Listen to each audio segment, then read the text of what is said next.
seat. Oh, we're off. Yes, we are off. We got 5 bomb upgrade, and we got a map to Turtle Rock and Sanctuary, so nothing real big here to start. Okay, Trojan Dude is heading up to Hyrule Castle right now. Probably gonna kill a guard, pull a tree, check, the uncle and that single item location. Let's see what he does after that. Yep. We have Kemps and Buckshot Boo doing a Houlihan like you had mentioned earlier, while Vulajin's heading straight for the Lumberjack Cave. Yeah, I kind of like this play. Vulajin's checking the, bush crab, seeing what he drops. Just some arrows. Getting a kill there. I wonder if he goes back for that 20. Yo, look at that money. Big GT Big Key from Uncle. That one of the more trollier items, and we've already got it done in the first 5 items.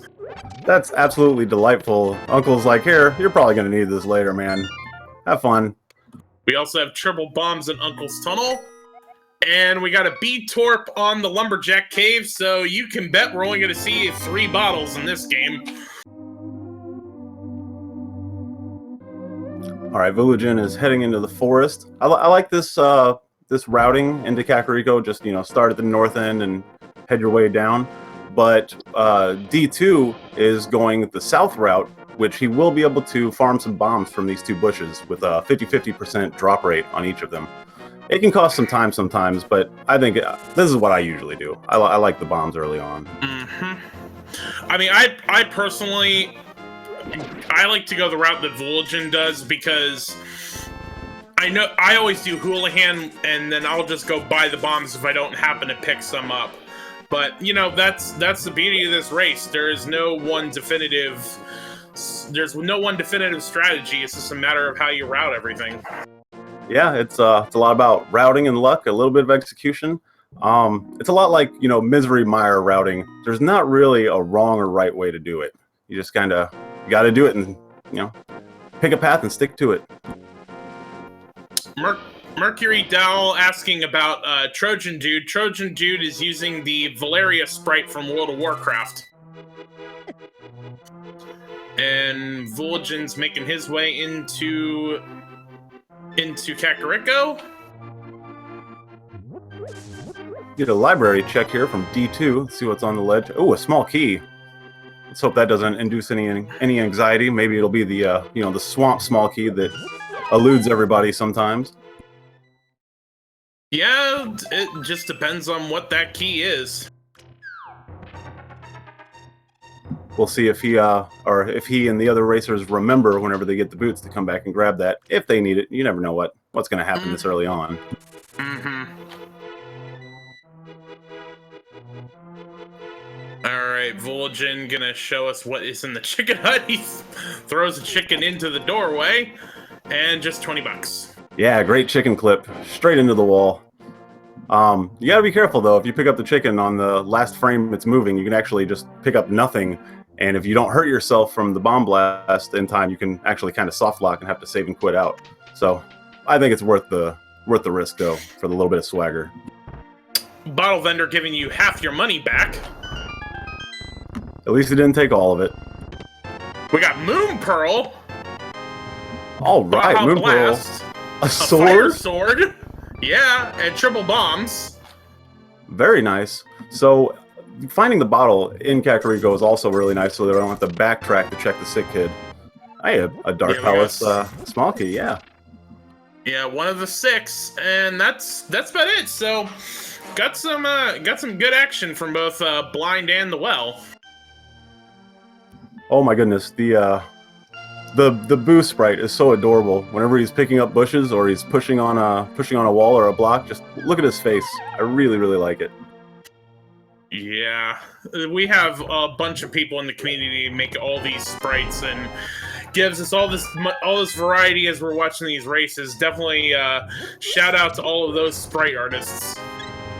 I started trying to make my own sprites. I only made the one, the Super Bunny, but it's so adorable. I like using it a lot. Should probably make some more, but there are so many people making so many awesome sprites that they kind of take up the slack, take up the work for me. Mm-hmm. As my name would imply, being a Kingdom Hearts guy, I was glad to see in version 28 Sora finally get in there. Ooh, I have not seen Sora yet. I bet it's pretty good. It is. And Vulajin gonna take that bottle over to Sick Kid. We'll see what we got here. Yeah, wake up and give us something good. Okay, yeah. $300? I'll take that. Here's my life savings. Get out of my house.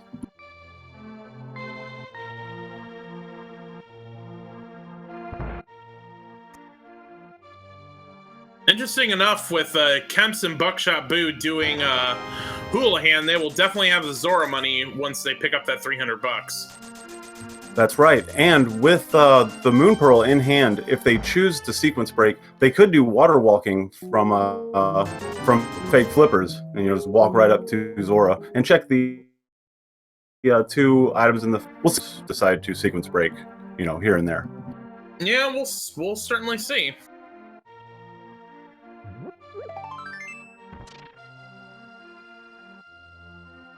And just triple bombs in the race game. Yeah, but Vulajin knows how important bombs are and goes out of his way to grab them, even though it only gives him 1 more. Still a good idea. Alright, Vulajin picking up that 5-bomb upgrade, and we will see where he heads next. Looks like he's heading north to Hyrule Castle. It's not a bad decision, since he has, a sword. He has that plastic sword. He doesn't have to worry about, trying to kill all these required guards to get through rooms and stuff. Not sure if he'll clear the entire dungeon or all of Hyrule Castle, but I'd imagine he's probably going to. At least all that he can get to right now. Yeah, I mean, you can't get into Aga Tower right now because you don't have the cape or the Master Sword. If you're good with your routing in dark rooms with a sword, you could potentially do the Sewer of Escape.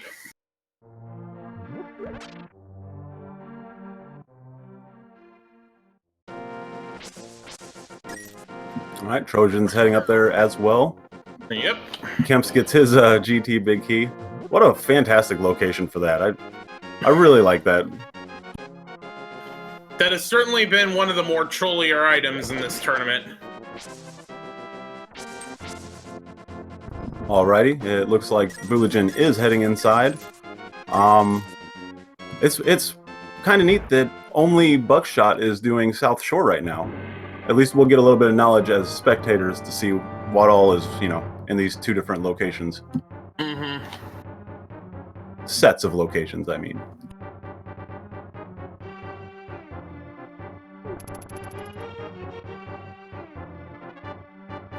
Alright, so let's see what we got in the swamp. We got a map to Mire. We got a big glove in the escape.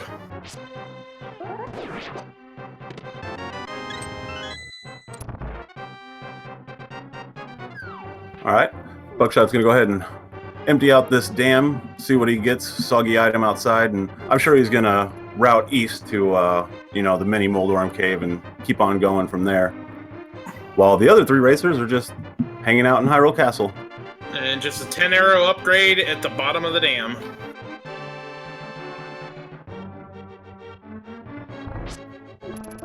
Got a little bit of love in the side room. And time to fight some mini Trolldorms. Yep, let's see what kind of method he uses here. Maybe a combination of sword and bombs. Yep, that's what he's doing. Manages to get 1.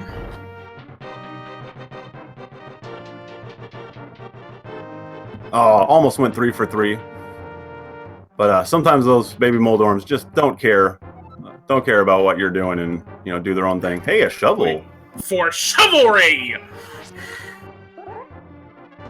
I wonder when he's going to go out of his way to go and dig up that spot. Hopefully he doesn't forget it. I don't think anybody in any of these tournaments has ever forgotten, the Haunted Grove area. And we got the D in Zelda's chest! Fantastic find. Holy moly. Alright, Vulajin is in fact going to head into the back of Escape, which this is in sequence break.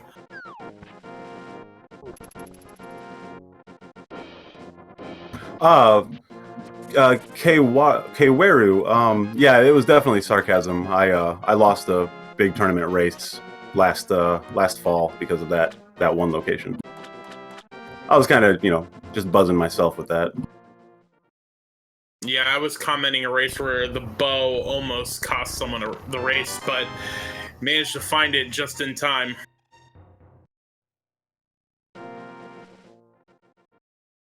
All right, looks like Kemps is also death warping, then heading into the dark rooms as well.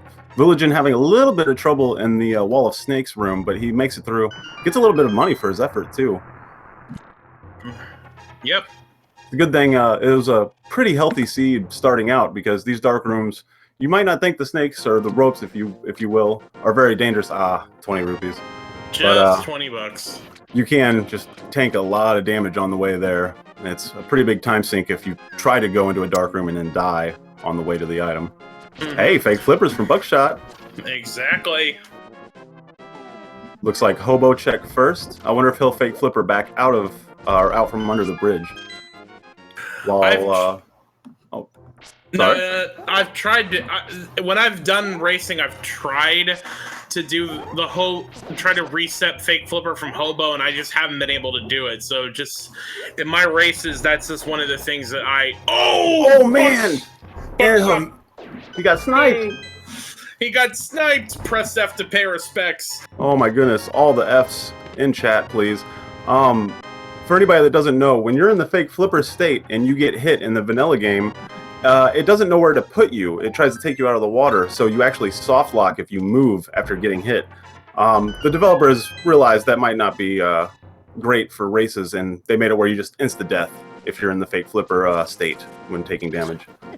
Yep, and so instead of finishing on that sequence break, he's going to head up to Sahasrarla's closet. Yeah, that probably stung a little bit. But again, with it being a sequence break, the logic's not going to assume that you need something there. Ooh, vanilla Eastern Palace green pendant.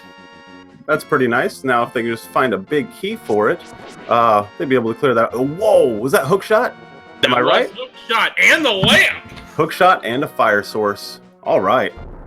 So that sequence break failure might pay off for Buckshot, push him in a different direction. We shall certainly see. I think he's going to go ahead and head into Eastern Palace. Finding that hook shot where it was is actually kind of nice, because there's that one chest on the east side that you can just hook shot to. You don't have to go all the way around, or around a couple of extra screen transitions. And of course, I was going to say, of course, the lantern also helps. Yeah, a few seconds though I can make or break a race, even in Keysanity, where just these races can go on for a really long time or be super short. You never know what's going to happen. Looks like Trojan Dude is going to turn in that shovel here. I like this. Just get it out of the way now so you don't forget about it later. Strike the earth, and we have a small keyed ice palace. Not entirely useless. It's nice to have like one small key for Mire and one small key for ice going in, just so you can route optimally, but not a very big find with that shovel location. And speaking of Ice Palace, we got the Ice Palace big key in Eastern Palace. Nice. It only opens up, that one chest and some routing options in the dungeon, but hey, at least they have it, right? Or he has it. Strike the earth. Yeah, they like that. It's a good way to put it. I love me some Shovel Knight. Just got a 5-arrow upgrade there.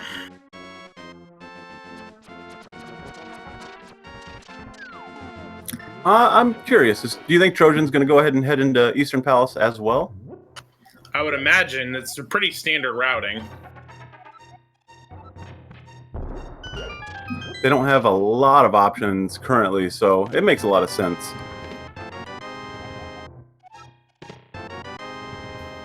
Yeah, pretty much. With the stuff that they've got, Eastern pretty much is all that's really left. You can't really get without the Power Glove. You can't get up to Death Mountain. You can check a Gina's Cave, but that's about it in Desert. Yeah, and that's a pretty long trek for that single item location. Sometimes it pays off. I mean, you could also get intel from the Desert Ledge, but that's a lot of time to spend to get one item and a little bit of intel, So the Eastern Palace play makes sense. It looks like Kemps is going for fake flippers, though, which is another option. However, it is a sequence break, so you got to keep track of what you find when you're sequence breaking, as to not search pointless locations later on. Absolutely. Hey, literacy on the Hylia Island there. Did you see that? We have a book. That may or may not be important, depending on what access you may need to get into Desert Palace. Yep, and what the 2 tablets hold as well, Bombos and Ether. And we got the Power Glove. It is in fact so bad. Yeah, but it's one step closer to getting the Titans, which is not bad at all. But as I was saying earlier, add that with the lamp, and now you can get up to Death Mountain. Yep. So definitely the right play to come in here. Kemps getting a 4th heart piece in the chest while he's in the fake flipper state, putting him back into the water, which was in the ground. So he had to swim out and come back in. And it looks like he is, going to Zora. No? Yeah, he's just taking the safe way. He's going to walk without the fake flipper state. All right. We got Small Love, Big Love, and $20 in the back of Escape. Yeah, you can never go wrong with a heart container, especially early on with Green Mail. You never know when you're going to just jump straight into Dark World, and loading up on some heart containers is always a good play. Or, always a good finds.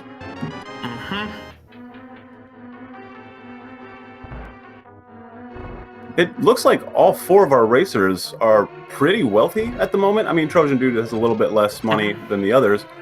This is actually really nice because even after buying this item from Zora, Kemps is still going to have money left over for things like, chess game, digging game, and, Kiki. And, hey, a fairy. You got a 1-up. A second bottle.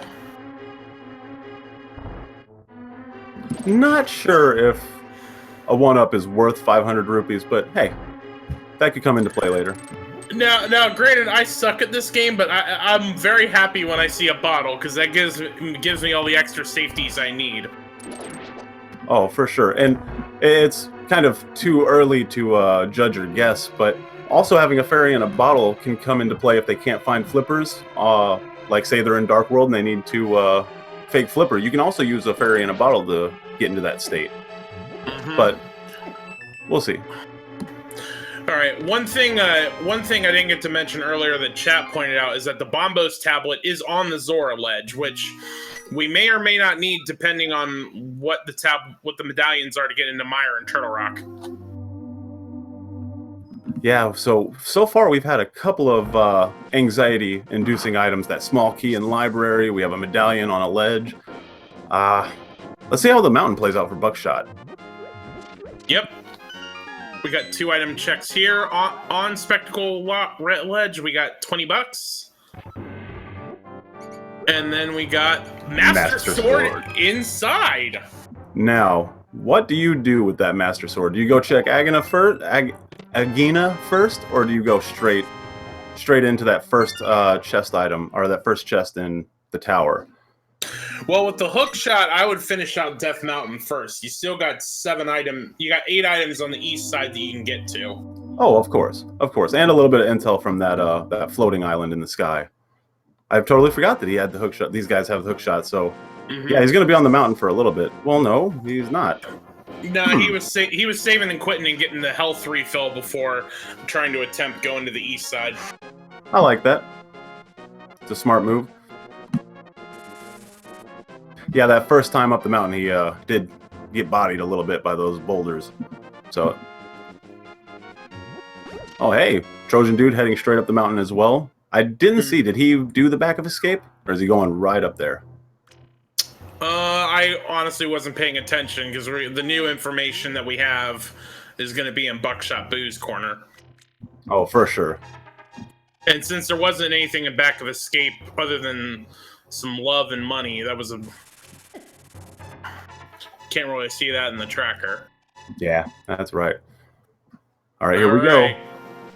We've got Titans and Tempered Sword. That's a pretty hype mini cave there. Let's see what upstairs has to offer. Wow, dark world access already. And the Agadream is officially dead. We got Flippers. water toes. That's pretty awesome. So now if he can get himself a mirror, he can get to that book if he wants it. And a little bit of other stuff. And we got blue mail. Yeah, blue boo. I like it. The boo mail.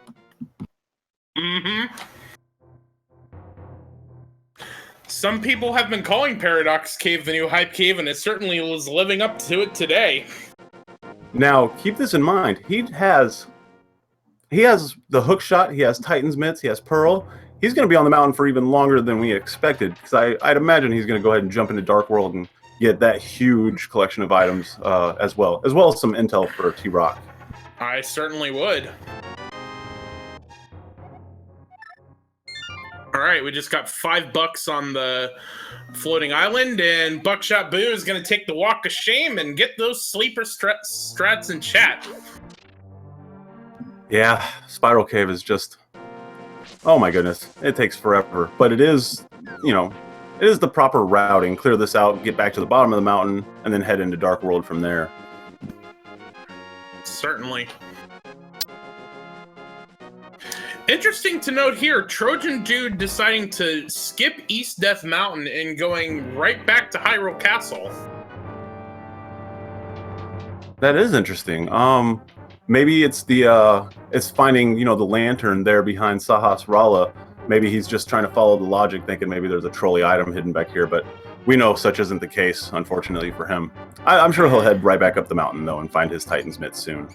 Yep, and, okay, so we got 5-6 Crystal at Mire, and Red Pendant is Turtle Rock.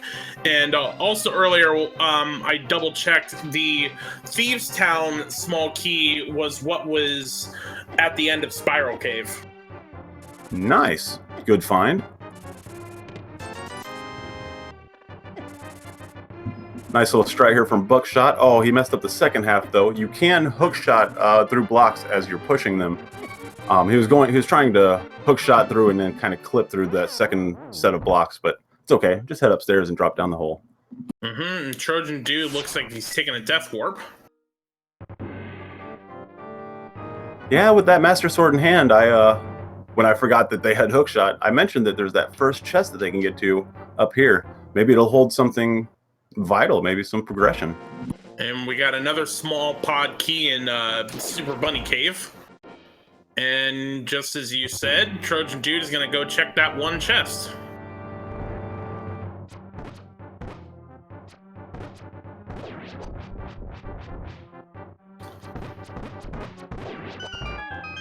All right, let's see what we got here. We've got Ether to get into Turtle Rock. And just a little bit of love in that first chest in Agate Tower. Man, that's unfortunate. I was actually really rooting for him to find something good there, but heart piece, eh. All right. What do you do? What do you know? Hookshot Cave, we got a little bit of love, $20. A little bit more love, yeah.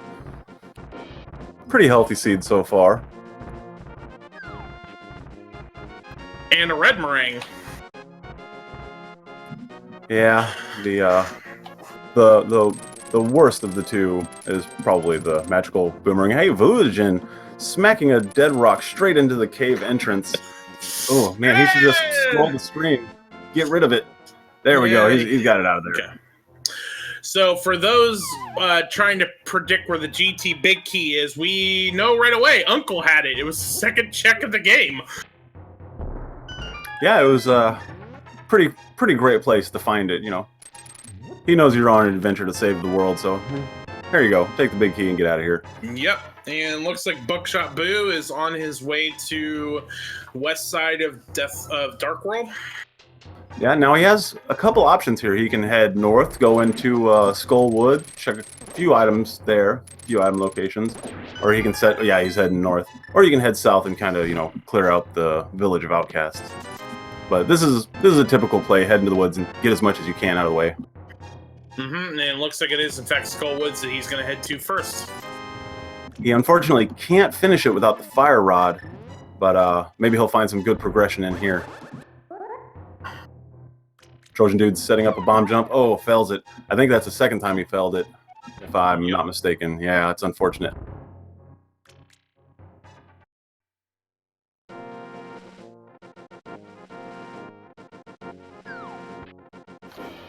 And we got a small key to Turtle Rock and Skullwoods. All right, so there's the one small key for it. Still need a lot of those, even though it is red pendant. Still, you never know. There might be something in there that they need, and we haven't had a ped check yet. Of course, once these guys find the mirror, they will be able to get that book and check it if they want to. Oh, too early to tell.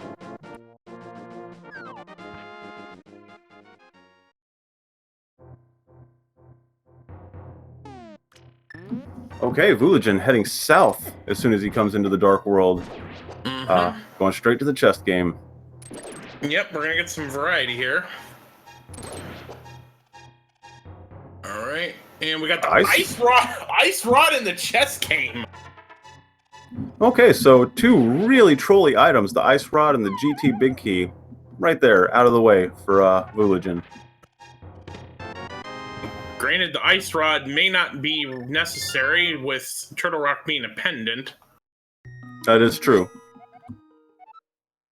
Buckshot, opting to just kill everything in the room there so we can pull on that statue without, you know, all those mummies giving him a hard way to go. And choosing to use the Wallmaster to warp back to the beginning of the state, or the room. I like that.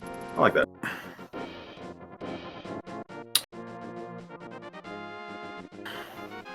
C-shaped house. Just a little bit of love there. It looks like, if I'm checking, I don't think Buckshot Boo has actually been to Hyrule Castle yet, so he's the only one that doesn't have the bow. Oh, that's right. So, it's not going to cause too much of a difference right now, but hopefully he doesn't head over to Pod if he finds, you know, another small key or something like that, or maybe the hammer, and it pushes him in that direction. You know, hopefully he gets the bow first.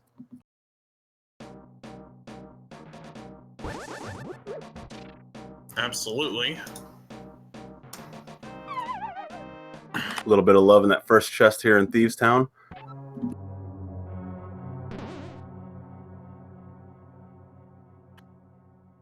Since they don't have the big key, they're just going to get these 4 chests and then back out here. That's right.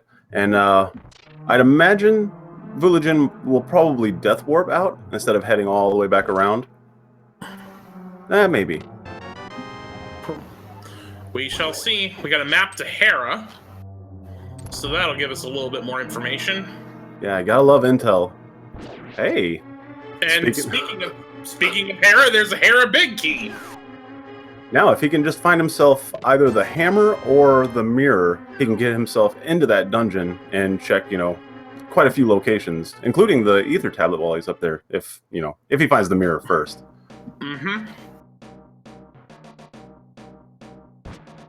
Great death warp. The bumper cave check was a piece of heart, 80. And Yankee 90 Rocket asking, are the gloves a progressive like the swords and tunics? Yes, they are. That is correct. It wasn't, I think it was the very first stages of Randomizer a couple of years ago where the gloves weren't progressive.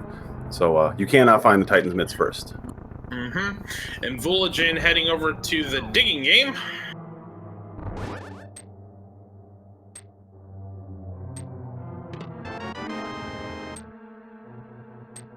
He has some very optimal digging here, if you guys didn't notice. Really, really good job with the little diagonal movements. Looks like he might have ran vanilla 100% in his day. A little bit, or a lot of love, but yeah. Yep. Someone's saying the bumper cave was a compass. I checked it in the restream, but either way, I knew it wasn't an important item. I get a mishap every now and then.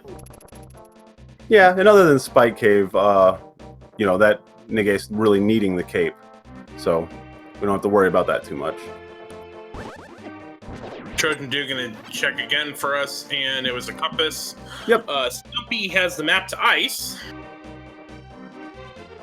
which is also a pendant. It was the blue pendant, looks like. Now, right, so that means yeah, We know what the 7 crystals are: Harapod, Swamp, Skullwood, Stevestown, Ice, and Mire. Well done. That's exactly what I was going to say. Also, even though it's a pendant dungeon, he has the big key, the flippers, the Titansmiths. You could head there, take a gamble and take a swim over to the island. Might be worth it. Mire and Thievestown are the 5-6 crystals, and I forgot to include Desert. Ice was the last pendant. Yeah, that's what it is. Yep, and time for the artist formerly known as Hype Cave. Let's see what we got in here today. We got $300. Yeah, as if his pockets weren't already full of rupees. We got another pod small key, the desert small key, and that eastern map also. But that desert small key, that east side of desert, that can be a pretty trolly location to get into as well. And once he has the mirror, he can get into desert and go check that if he wants to. Seems like that mirror is really eluding these racers right now. Mm-hmm.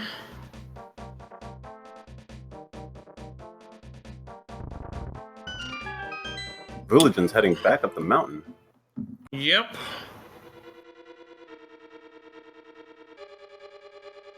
And it looks like Buckshot might be going for a Frog World Tour here. Yep, he's gonna get Jeremiah the Bullfrog. Now, unfortunately, without the hammer, the World Tour is going to be cut a little bit short. But we'll see what happens after he saves and quits after Hype Cave and heads over to the blacksmiths. Could be a pretty good item. I wonder after he does it if he'll head back into Dark World, which this is a really long trek, and head all the way back to get that purple chest, the lunchbox. Yeah, the interesting thing right now is kind of where do you go next? Now, we know Bombos is on Zora Ledge, and so if you pick that up, that gives you access to Pendant Ice. So do you do that, or do you start working on Pod? I honestly would do Pod, because with having the bow, and if you know how to hammer yump, you can get most of the items right now as it is, even with only 2 keys. That's right, and unfortunately, not having the hammer, they do have to take the long way around Dark World every time they want to go anywhere in Dark World. So, they'll have to trek across the northern end and jump into the water just to get over there to Pod and Catfish, as well as the Pyramid, to check that. That is certainly true. All right. Currently, just all these racers, retracing each other's footsteps. I wonder where they're gonna, if they sync up. I wonder where it's gonna happen. Well, like we were saying just a minute ago. I mean, we're really down to 2 options at this point: either Pod or Ice. Once you get the Bombos. Yep. But hey, all it takes is one progressive item, one item to open up, a bunch of new paths and a bunch of new options for these guys.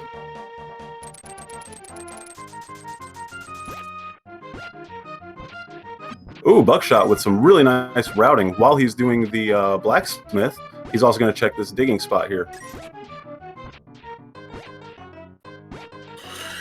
Chat bringing up a good point. I mean, I said the Aga Dream is dead, but you may, if the Fat Fairy's on the hammer is on the Fat Fairy, you may need Aga to go get it. Ooh, that's right.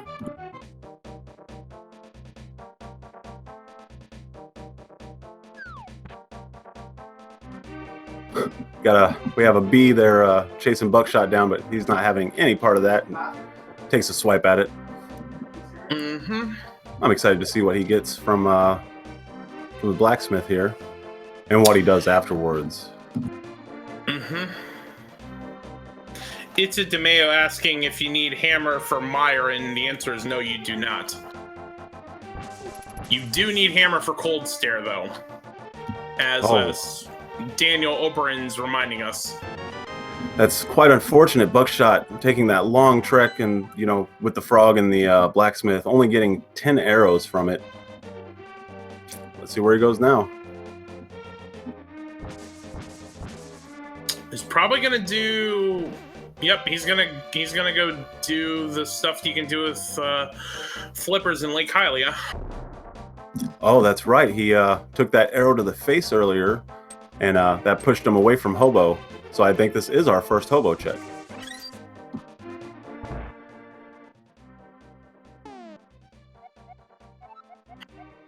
And actually, chat, Racodactylus bringing up a good point. With the flippers, you can actually go in the Dark World where Buckshot Boo is now and get up there, no problem. Oh, that's right. Oh, Fire Rod from the Hobo. All right. Fire Rod, I would definitely say head back to Skullwoods and finish that out for the first crystal. Yeah, I bet he's really kicking himself for, getting shot with that arrow and taken out of the fake flipper state earlier.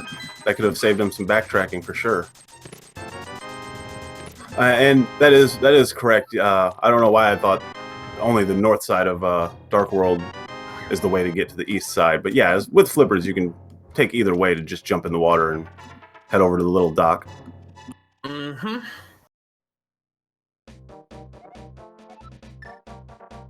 Path of Explosion's asking if Hera needs mirror. Yes, or the hammer with the hook shot, which we have the hook shot right now.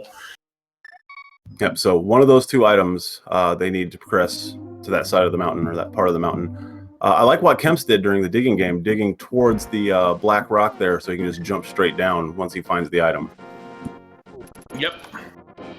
Buckshot, also, since he has the flippers this time around while he's doing his Zora check, he can grab that medallion off the ledge. Absolutely.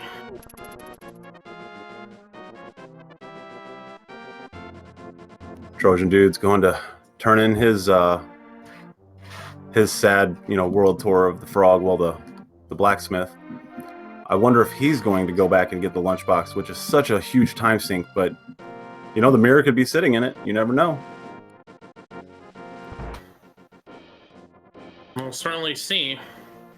And to your point earlier, Vulajin is actually going to use the north route to get to the east side of Dark World. I'd imagine it's going to push him toward, or he's going to head over to Catfish first, get that out of the way. Another one of those locations that takes a little bit to get there, but if it pays off big, because sometimes, a lot of racers will put off these long walks. Speaking of which, I don't even think Agina has been checked yet, if I'm not mistaken. Nope.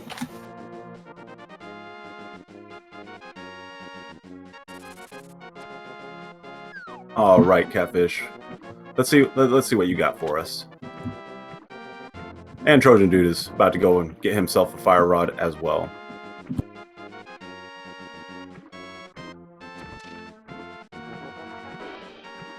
Just $20 from the Catfish. Yeah, some soggy money. Quite a letdown. But it's out of his mind now. He doesn't have to concern himself with this area at all. Other than that that ether medallion, of course. He might need to come back and get that after a while. Mm-hmm.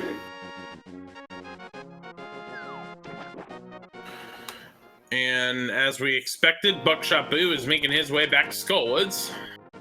Yep, that will give him, the item drop from Mothula, as well as that other chest behind the bumpers there in that first room. And the crystal. Oh, of course. Can't write off that crystal. Ooh, Trojan Dude. Taking a gamble? No? Yeah? No? No, okay. No. He's not. It's actually kind of interesting to, have the Titan's Mitts, the flippers, and then find the fire rod right there at Hobo. It sounds, also the big key for ice, and, I think a small key. And we got the big key to swap on the pyramid ledge. Yeah. It's that one item. It's not bad. It sounds like the logic's telling them to go into a pendant ice palace, but I don't know if these guys will anytime soon. Especially Vulajin. Yeah, I think it will depend on... I think it depends on what we find here in the rest of Skullwoods. Speaking of which, we've got just $20 in the one chest. Yeah. Another one of those items, you gotta go and check it. Vulajin heading into Pod. I wonder I wonder exactly how he's going to route this, what he's going to decide to do once he gets inside. Well, he's got 3 keys in the bow, so he can get most of it if he takes the long way with the bow and saves a key. Oh, buckshotboo forgetting to pick up a key in that one room, so he's got to go back and get that. Oh, the one with the center bumper. Yeah, right here. Mm-hmm. But Vulajin and d2kemps both paying off Kiki the Extortionist and gonna make their runs into pod. Vulajin is pretty low on health. He might use that to his advantage for a really quick death warp after checking the basement east side. If he wants to get into the dungeon further and check more locations, he's gonna have to, basically waste a small key without the hammer. Oh, that's right. I keep forgetting about that hammer peg that blocks you from the going in further using the bow route. Yeah, it's actually really unfortunate because you have to make the decision, and he is gonna go ahead and pop that middle door. Or he's gonna do bow first, and buckshotboo using the bombos to take out all 4 Gibdos. Yep, just get rid of those mummies so they're not giving you a hard time, especially when he has such low magic. Running out of magic in this part of Skullwoods is just a pain. You have to keep backtracking to the front of the dungeon and trying to refill magic with small magic refills. It's really painful. Yeah. Trojan Dude is behind buckshotboo heading into Skullwoods. And Kemps is behind Vulajin, going to check this right side first of pod. If they can find the hammer in these 2 chests at the end of the conveyor room, that would be a pretty big play considering they didn't waste the key on the main hub door. Yep, and buckshotboo heading into Mothula's House of Kebab, where we skewer you as opposed to the meat. All right, really clean fight. Just tanking the damage, knowing that he has plenty of health and blue mail. Takes him out. And the small key to Swamp. Wow, and the big key to Thieves. Big key to Thieves in pod. So at this point, once you get the mirror to get into Swamp, you're able to clear everything. That's opening up a lot more options for these guys. Absolutely. Would you continue on into Palace of Darkness, checking more locations? Vulajin took a death warp, so he is. I mean, so my philosophy on this game is that the only thing worse than double dipping a dungeon is triple dipping a dungeon. So if I'm gonna make the commitment going in, I'm going as far as I can, and only backing out when I can't go any further. So I would be doing exactly what Vulajin is doing right now. I completely agree with all of that. I like that he's checking this first, seeing what he can find here in these 2 drop-down locations. Which is a Turtle Rock small key. Kemps, I believe, because he went to Zora and found that bottle with the fairy in it, he's trying to hang on to that so he doesn't, he doesn't have to throw the fairy away just to death warp out. Mm-hmm. And we had Fisher Price My First Shield at the bottom of pod. And a little bit of Kane O'Brien action for Kemps there on that right side chest. That could come into play if, they need to go and check Spike Cave eventually, but that's still a long way off with us not having hammer. Chat asks, well, SCJ saying that quad dipping a dungeon is not worse than double dipping. No, my point is you want to take as few trips as you can. That's right, and honestly, it's worth the gamble. Hey, a big key for Eastern. All right, yes. If only he had the mirror, so he could just go straight in after this dungeon. Right, and we got a small key to GT. Another thing that you have to keep in mind is one of the small keys for the dungeon you're in could, be in that dungeon. It's unlikely, but getting lucky and finding, a pod key down here in pod that's always nice. It's always a fantastic find. And we got Butter in the Helmless hallway. Wow. Harmless hallway. Ugh, words. Also, I missed earlier in pod. Brian, we found your cane. Please come to the Lost and Found in pod to pick you up.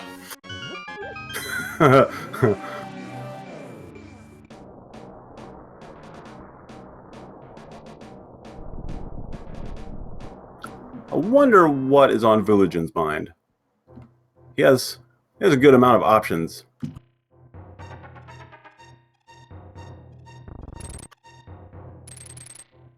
At this point, so as I was saying earlier about Buckshot Boo needing to go get the bow, Vulajin likewise needs to go to Hobo and get the fire rod. Yeah, that's right.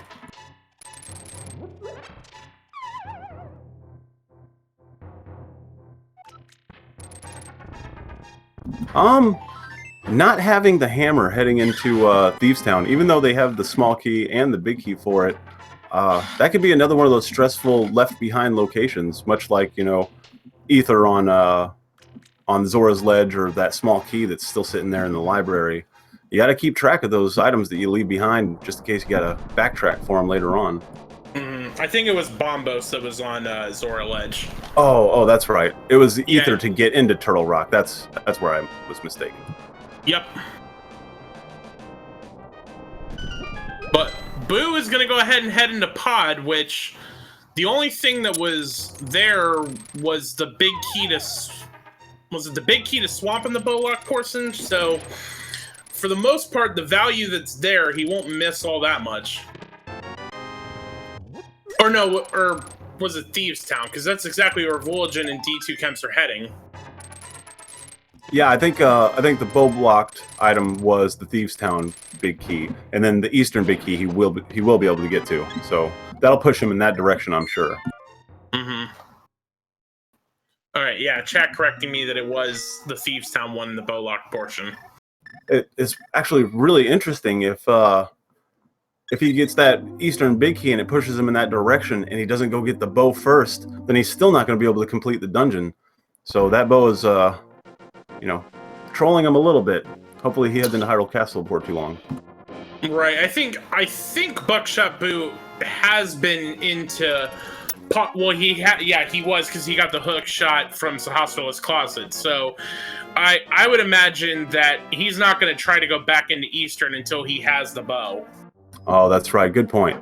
At least there's, you know, small things like that where you get blocked off, like heading into Pod and being bow blocked and not even being able to get in the front door. You just get that one chest and take off. It's nice when that happens.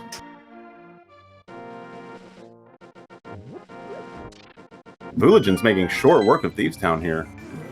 Yeah, he's got really good routing here. But Kemps is hot on his tail, opening up the floor there. He's going to head downstairs as well, save this maiden, air quotations.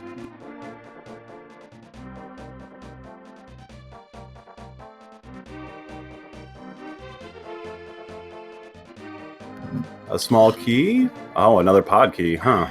Right. I mean, and at this point, with having burned one of the keys in the door, you're going to need at least 5 of them to get through all Pod. That's right. Vulajin didn't do the bomb jump, did he? I mean, the hammer jump. Excuse me. I honestly don't remember. I don't think that he did, which means Buckshot might be able to get a couple items that he didn't get, even though he won't be able to, you know, get to that east side for the Thieves Town big key and such. Yep, but Vulajin is heading into Blind's Bistro as we speak. First cycle down. There's 2. Yep.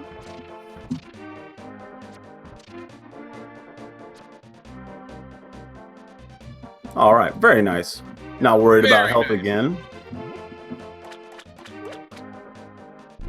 A crystal and some money for his troubles. Yep, and that's Vulajin's first crystal. We do have to keep in mind that is his first crystal, and it's also a Fat Fairy crystal. It's always worth noting, you know, sometimes racers will actually put those ahead if they can, if they have the option to choose one dungeon or another. Fat Fairy crystals can come into play in a big way sometimes. Kemps also putting Blind in her place. Getting a little bit low on health. Yeah, switching to Brian. Yep. Chloe Power noticing my naming of Blind with Blind's Bistro. I'm taking, yes, I have lines for all the bosses. I took Dr. Bob Tastic's Cold Stare Creamery and kind of ran with it. Ooh, Buckshot trying to set up that hammer jump, but just not doing it in time. It looks like I think he's going to head downstairs and reset the floor and try again. Yeah, you have to. Fortunately, setting it up this way, it does give you significantly more time to, set up the hammer jump, line up your pixels and whatnot. This hammer jump is a double pixel perfect trick, which means you have to drop the bomb on a very specific pixel and then move up 3 pixels to a different spot for it to work. It's not easy, but at the same time, it's a very nice sequence break. But he gets it on the second try. Yep, pretty clean. Not a lot of buffers that time, like maybe 4. Let's see what the Dark Maze has to offer. And Kemps is going to get his fire rod now.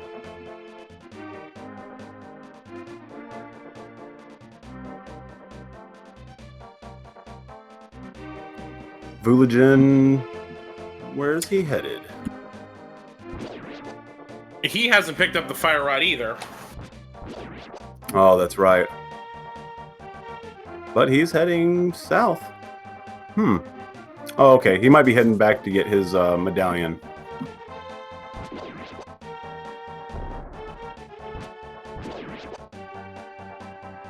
Oh, wait. Maybe Vulajin just hasn't even done the Zora set of items yet. No, he hasn't. I mean, he's got a whole bunch of money, so I don't think he ever did Zora the first time. Yeah, it's a pretty good giveaway there. And Buckshot Boo is finally heading into Hyrule Castle, and he's going to be getting that bow here pretty shortly. It's going to be a huge load off of his mind finding the D. Absolutely. Unfortunately, because he left those 2 chests behind in Pod, he's going to have to, just suck it up and keep that in mind. Maybe route that in later, after Eastern or something if he can, or just whenever he wants, actually. It's just such a long trek, to get all the way from West Dark World to Pod just to check 2 locations. But we know that, Thieves Town is one of those, or Thieves Town Big Key is one of those items, so he's got to do it eventually. Yep. I mean, that hammer is really kind of constraining how they can get 2 places in the Dark World. Yeah, no mirror, no hammer. It's quite painful.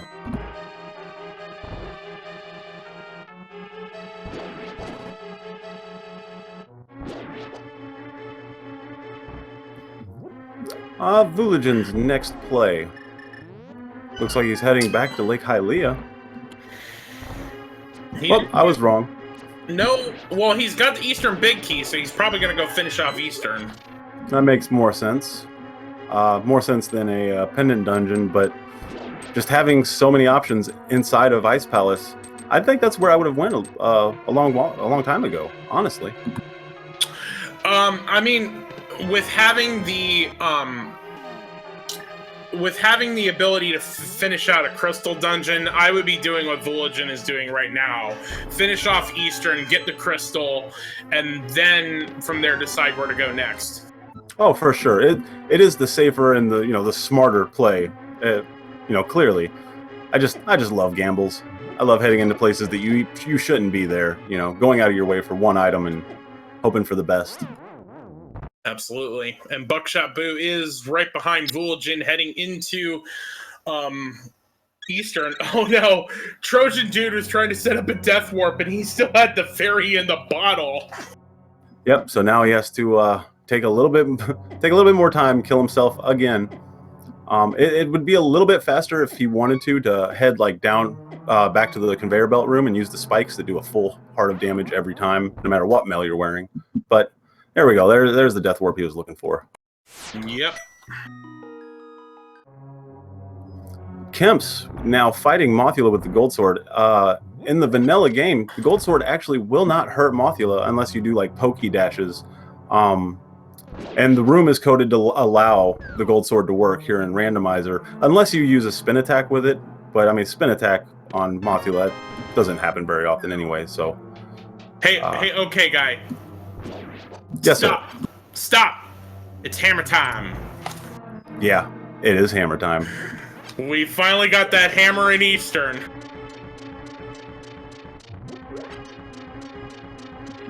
Now they have some options and they have some decisions to make. I would make a beeline for Hera right now after finishing off Eastern. Oh, definitely. Something that I didn't even consider, and I don't know if anybody even corrected me, going into ice actually right now for the gamble would be terrible without the hammer. Because, I mean, yeah, you can get a bunch of the items, but you can't even complete it. And it would have been folly because obviously the hammer is not in Ice Palace. Yep. And with that, Vulajin is heading into Armos Night 6 guys, burger and fries. Wow, that is amazing. 6 guys, burgers and fries. I'm not going to be able to not think of that every time I come into this room. My work here is done then. Green pendant. He's going to probably hit straight to Sahasrara, drop that off, see what he has to offer. See if we get even more progression from this dungeon. Oh, right. I forgot that Eastern was a green pendant. I thought it was a crystal too, so no worries. We're both completely lost watching this quad race here.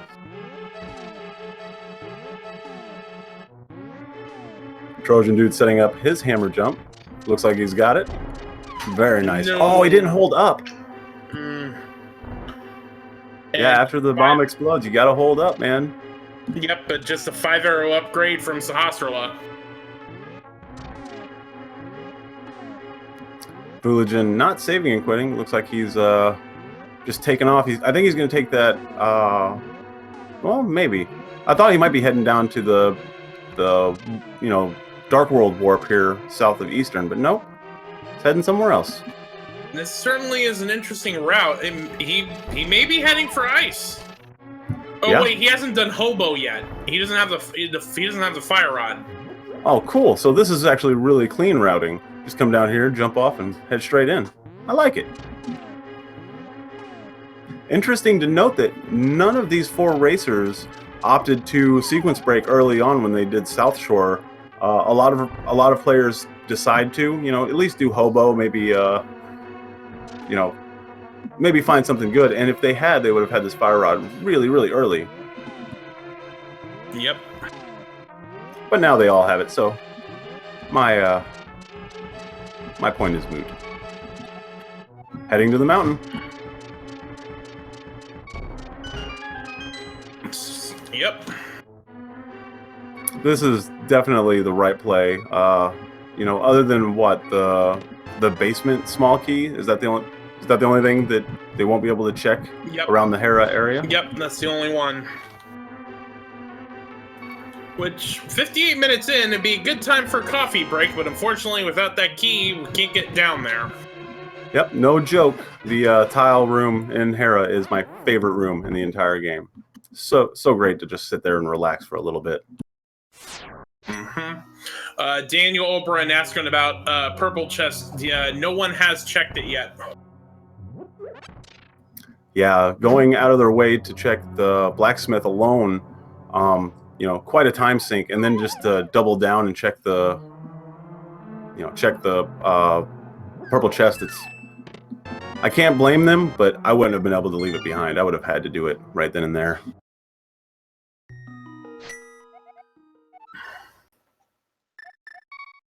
Although now with the hammer, you could potentially route in Peg Cave while trying to get the purple chest. That's right. That's right. A little bit of routing optimization. Vulajin picking up a map, which is pretty useless at this point because he knows what all the crystals are. All right, gets himself a big heart and starting to head upstairs. Yeah, I'm sure with the power of deduction, these guys know what dungeons have what at this point.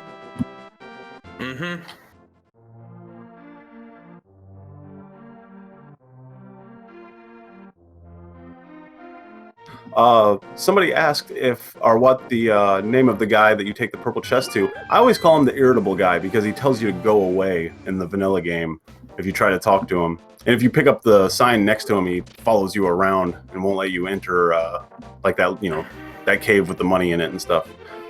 Just the irritable guy. Yeah, I think a lot of people in the randomizer community call him Gary. I've heard that. I've heard a lot of people call him Gary.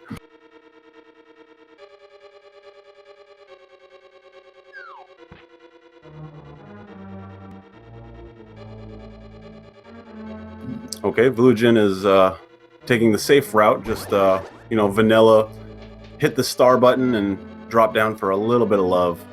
Mm-hmm. At least we know he's going to get a crystal out of this, so it's going to pay off a little bit. Did he head to the ether tablet before coming into Hera, or did he just make a beeline to Hera? We don't have the book. The book's right, on the... no mirror. Yep. Mm-hmm. So, getting ahead of myself. It happens, but Vulajin now heading into Troll Dorm and Busters, where we have more fun throwing you off the ledge than we do actually serving you food. That's another really good one. Looks like he's going for the spin attack and slash with tempered. Really good fight.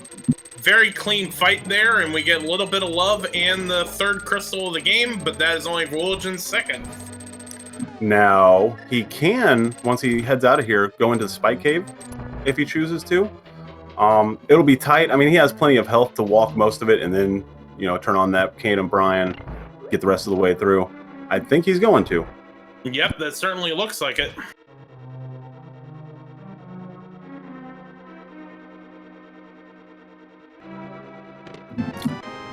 Ooh, looks like Kemps was routing his way back to the Village of Outcasts, but then changed his mind about halfway through. Something I'm actually really bad about as well is not committing to a decision I make, walking through 2 screen transitions just to save and quit.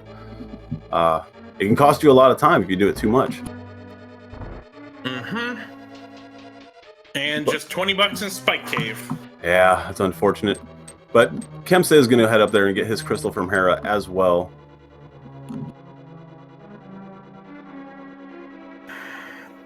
All right, so we've pretty much exhausted all of our options. I gotta think where Vulajin is heading has got to be Ice Palace, because that's really the only thing left they can do. Yeah, I don't want to curse these guys, but how unfortunate would it be if the Agena Cave had the mirror? I mean, no one's checked Agena's Cave, nobody's checked the Lunchbox or Peg Cave. Like, there are a couple locations that no one's checked yet. That's right.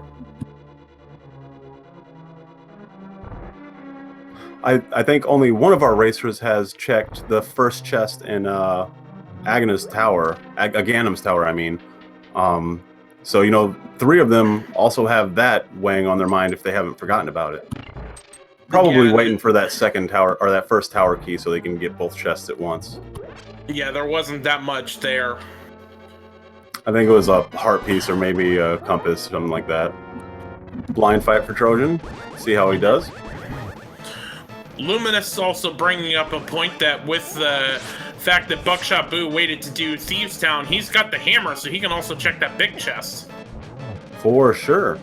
And we don't know what's in there. I totally forgot about that left behind location as well.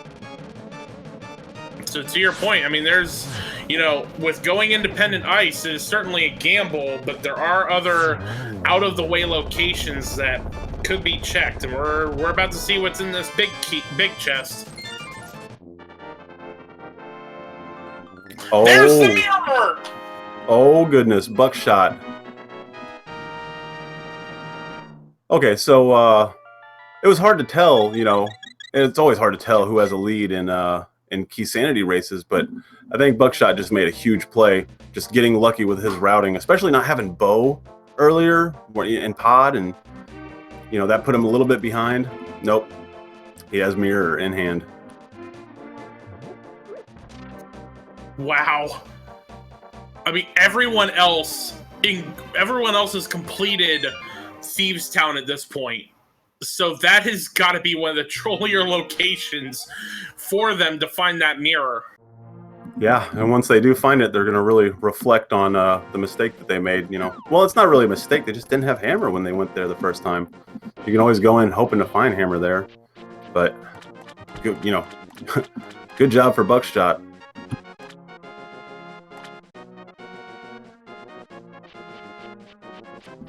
Now, with him having the mirror, that opens up a few locations in Overworld that, again, are just long treks to get to. Behind King's Tomb, there's the Circle of south of the Haunted Grove. There's that location as well. And he can do Lunchbox a little bit easier. Well, no, he'd still probably save and quit to do Lunchbox, but he has some more options now. But he also has the means to go and finish off Swamp Palace, which is a crystal. Ooh, we saw from Trojan Dude getting some intel of the Desert Ledge. That was the Quake Medallion. Oh, also, Buckshot can go get his book right now if he wanted to. Absolutely, and that would get him into Desert. I mean, he can't full clear it yet, but there's a couple items there. I would honestly go to Swamp, though, because you've got the means to full clear it at this point. That's right. And honestly, going to get the book, you have to jump into Lake Hylia in the Dark World, grab it, and then if you wanted to like check Bombos, you'd have to circle all the way back around. It's, Yep. Quite a hike. Peg Cave not really having anything. Nope. Looks like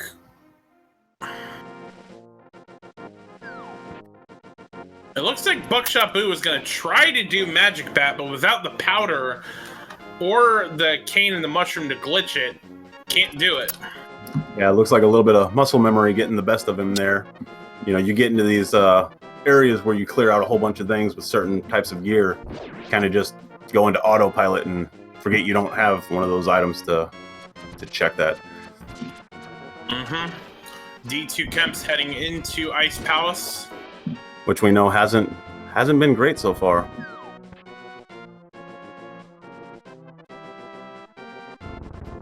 And Trojan Dude heading into Eastern. And so far from what Vulajin has done, Ice Palace has been pretty much a bust.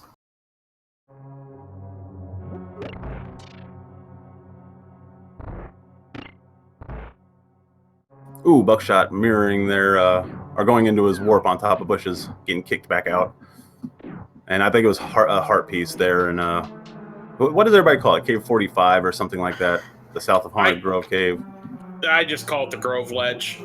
Yeah, I like Circle of Bushes. Yep. And Vulajin heading into the OG from Dr. Bob-tastic, the Cold Stare Creamery. Yep, and he's choosing Bombos to save a little bit of his magic. He does have Tempered, he has a Blue Pot, and Fire Rod as well, so he should make quick work of these 3 cream puffs here. Yep, he gets a Spin Slash to get Cold Stare in a corner, but he gets out.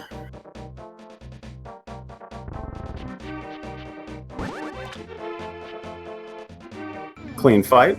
Cold Stare is down for the count. And half magic! Hey, that's a decent reward. Makes it a little worth it. A little bit better. I mean, so let's think about this for a minute. So Kane, all that's left is Turtle Rock, which is Kane and its Big Key. And that's really all that's left that cannot be on the pedestal. So the pedestal dream is still alive to a certain extent. That's right. It could also be fetch quest progression that leads to either the Big Key for T-Rock. Wait, I thought T-Rock was a pendant. Yeah, and that's what I was saying. Oh, okay, my bad. The Big Key for T-Rock and the cane are the only 2 things that cannot be on the ped. That's right. That's right. I heard it backwards for some reason. That happens. Yeah, of course. And of course, those 2 items being pedlocked, means you don't have to head in there. Well, at least if it's the cane, you don't have to head in there.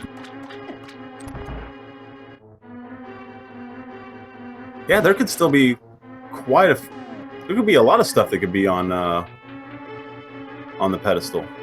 But what do they need? What do these guys need for go mode collectively? Well, they absolutely need the flute.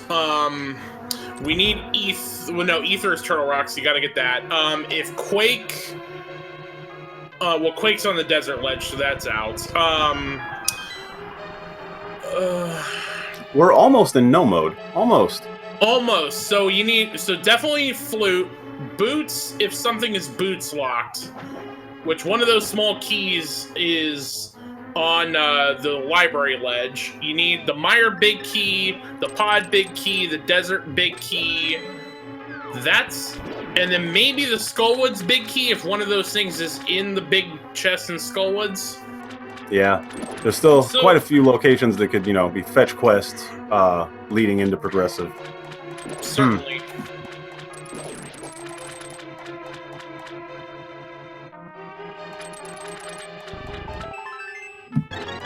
Hey, nice refill for Buckshot there, getting a 4th heart piece. Swamp Palace isn't super dangerous. You can lose a lot of time, getting nickel and dimed left and right from enemies, but it's still nice to have full health in this dungeon. Ooh, got caught on the ledge there a little bit. Wouldn't let him jump off. Yep.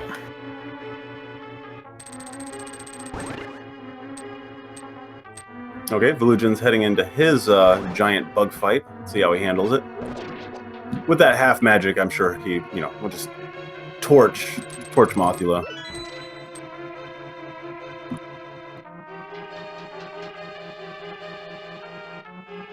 Wow, Mothula's being really nice, staying out of the spikes for the most part. Oh, I had to say something. No, there we go. Clean fight. Down he goes. Nice.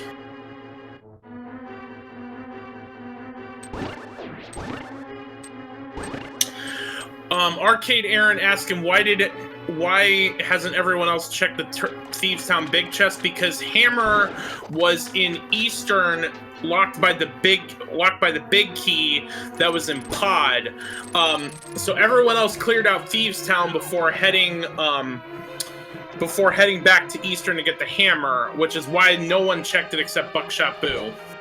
It's actually really neat the way it happened. Buckshot skipped out on Hyrule Castle, and Zelda's chamber there in the basement had the bow. So he couldn't check the right side of Pod, and that's where they found the Thieves Town big key.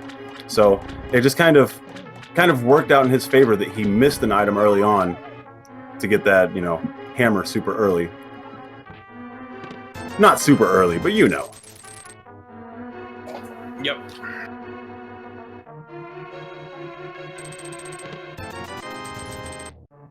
Vulajin, where is he headed?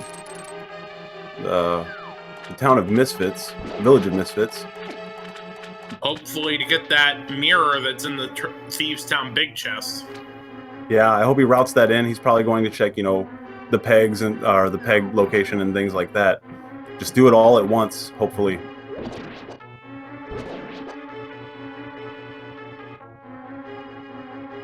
Trojan Dude setting up his Ice Palace bomb jump. Arguably the most important bomb jump in the game, whether it's randomizer or vanilla. Especially in vanilla, it breaks this dungeon, breaks Ice Palace right in half. Mm-hmm. Looks like he's having a little bit of trouble with it. Yeah, and chat was talking about big keys that you can skip in randomizer being Swamp and Skullwoods, and if you do this bomb jump, you can also do this without the Ice Palace big key.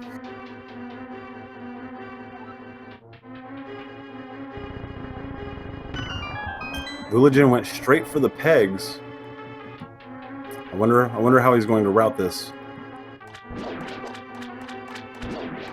If you gotta hope Vulajin gets over into Thieves Town and checks that chest.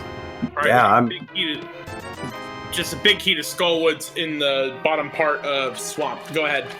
I was gonna say, I hope all 3 of these other racers head back into Thieves Town eventually. They're gonna have to if they want to get that mirror.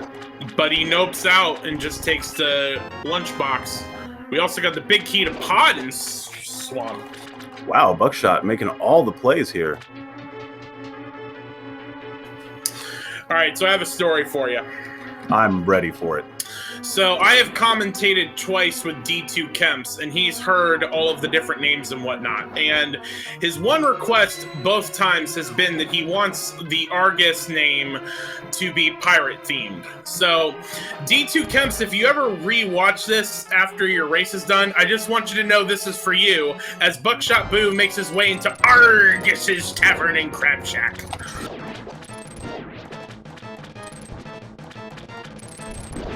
I'm speechless.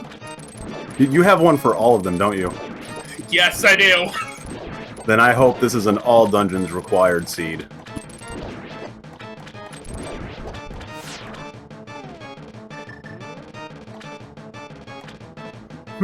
After Buckshot is done with Argus here, I wonder if he'll just jump straight into Dark Lake Hylia and go get his book.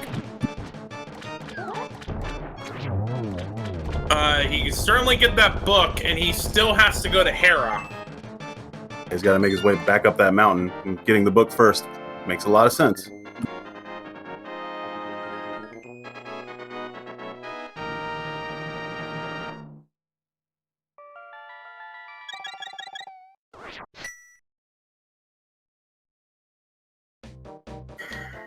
Vulajin's heading up to Hyrule Castle.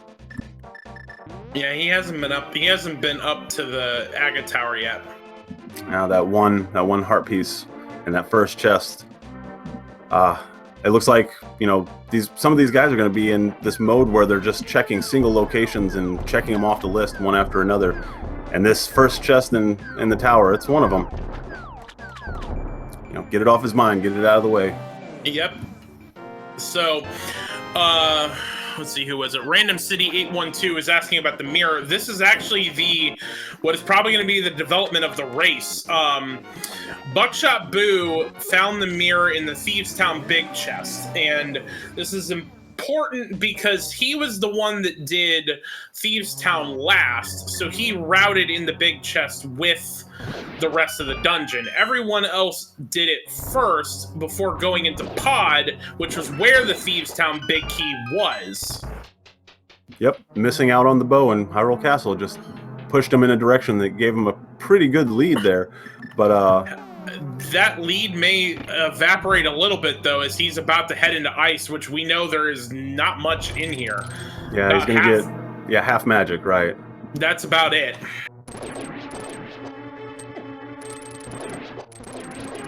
So the other three racers do have the opportunity to, you know, make up some of that lost time finding that mirror.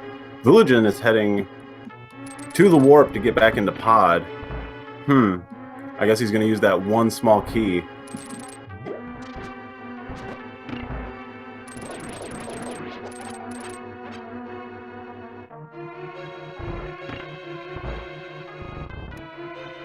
Looks like Kemps is heading back to Pegs as well.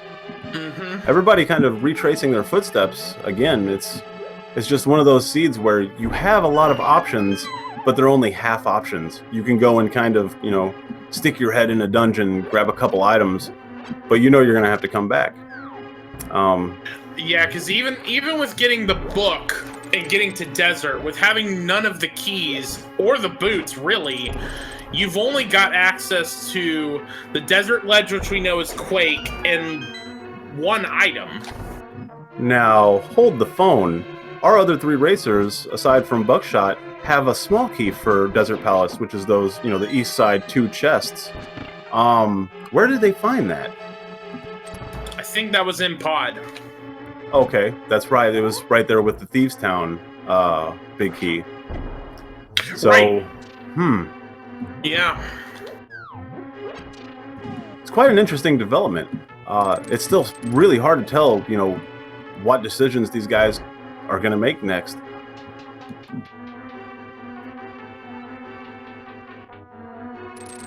Alright, so it looks like Vulajin is going to head up and get his butter sword.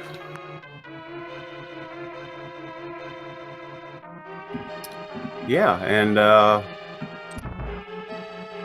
Kemp's also doing the backtrack, or, you know, his first check of Agina's cave. Probably look over at that ledge as well to see the Quake medallion that's sitting there, which is going to be really convenient if they, you know, when they find the flute, if they go and see that Meyer requires the Quake medallion. That would just be really nice, really convenient for all these guys. Yep, no, since we don't have the flute, no one's been able to get there yet, so we don't know what is required to get into Meyer.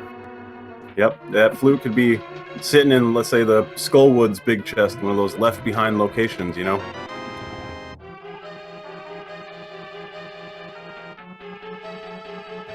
That small key in the library. The only thing I can think of that it would matter, it would actually help out is, say, the tower key. Well, wait, they need more Turtle Rock keys too. No, they have 4. Yeah, they have all 4 Turtle Rock keys. Desert is found. It could be the break room in Hera, or a pod key. That's about it. Yeah, another pod key for actual, following the logic and not sequence breaking with the hammer jump. That makes sense. But they need the boots for that, which we are an hour and 20 minutes into this awesome race, this awesome Keysanity race, and still no boots. It's so painful. So painful Yes.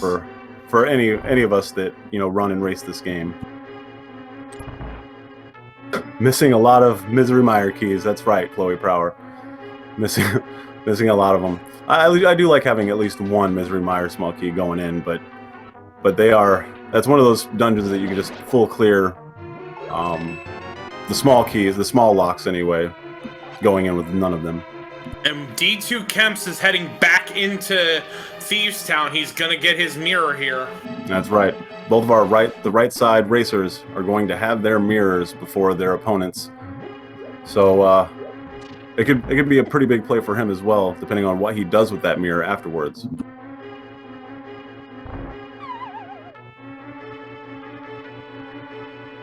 Man, walking this hellway, even with gold sword and blue mail and tons of health, it's still just so laggy, so painful. Vulajin just seems stuck right now. He's got to get back to Thieves Town. That's the thing that's holding him back. Getting that mirror. I'm sure he will realize it, but this happens to the best of us, where you just have to stop and think, what have I not done? What am I missing? What have I forgotten? Checking over your notes if you check notes, that kind of thing. Luckily for him, Buckshot is, wasting a little bit of time here in Ice Palace, hoping to find something good from Cold Stare. Not really going to pay off, though. Unless, of course, Pedestal has something amazing for us. Awesome fight. Very quick. And with the butter, Trojan Dude takes care of Trolldorm at the same time. Two great fights.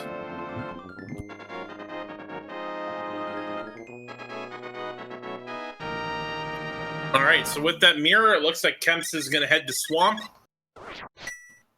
And now the question is where's Buckshotboo going to head next? Vulajin just had the rage slashes. I wonder if he... Oh, he's got a sanctuary. He might be heading there. This is really good for him too, because Buckshot knocking out Ice Palace, Vulajin doesn't have to, concern himself with that at this point. So he has a little bit of catching up to do, but depending on what he does with that mirror, I don't know. It's a long way from knowing what's going to happen in this race. Even an hour and a half in, still a long way from knowing. I mean, the thing about this race, about this game, is even though Buckshotboo has 2 crystals right now on Vulajin, one false move from Buckshotboo and everything could change in a hurry. There is no definitive lead at this point. That's right, and I try not to curse or, make too many predictions, but it's possible that one location that you leave behind is what you need to keep going. It can cost you the race, it can cost you 20-30 minutes leaving one thing behind and then having to backtrack and double dip or triple dip a dungeon that you could have cleared in one go. Yep. It happens. Here we go. Vulajin's gonna get that mirror. Ether Tablet only having a GT small key. Hey, Trojan Dude is making his way into the Village of Outcasts as well. Wonder what he's going to do once he gets into Dark World. I think all of our racers are going to have the mirror shortly. Cyberchow saying commenting that I said just a GT small key. Well, we have the big key, so no one has to go to the basement. So you just need one small key to run the gauntlet. That's right. You can get a freebie key upstairs of G Tower from a baby Helmasaur. So having that one small key is all that's required. I'm sure they'll come across one. I mean, Vulajin has 1, Buckshot has 3. Holy moly! Yeah, they all have plenty. They've got plenty. All right. I wonder what Vulajin's gonna do once he finds this mirror. Oh, Cyberchow's saying he's just behind me. Oh, no big deal. Sorry, man. Yep, just trying to keep everybody up to date and, you know, keep all of our ducks in a row as well. It's quite difficult to keep track of all these. What was on Bombos? The Bombos tablet, I missed it. Oh no. I don't think it was important. I'll check the restream here in just a sec. Ah, rupees. Yep, just rupees. The Hylian gods throwing down some money, even though all these guys are already super rich. Buckshot jumping into the giant caterpillar fight. Whoa, sketchy jump. Yeah, gotta be careful there, but makes quick work of it. And that's gonna be crystal number 4 for him. Yeah, he's making great progress.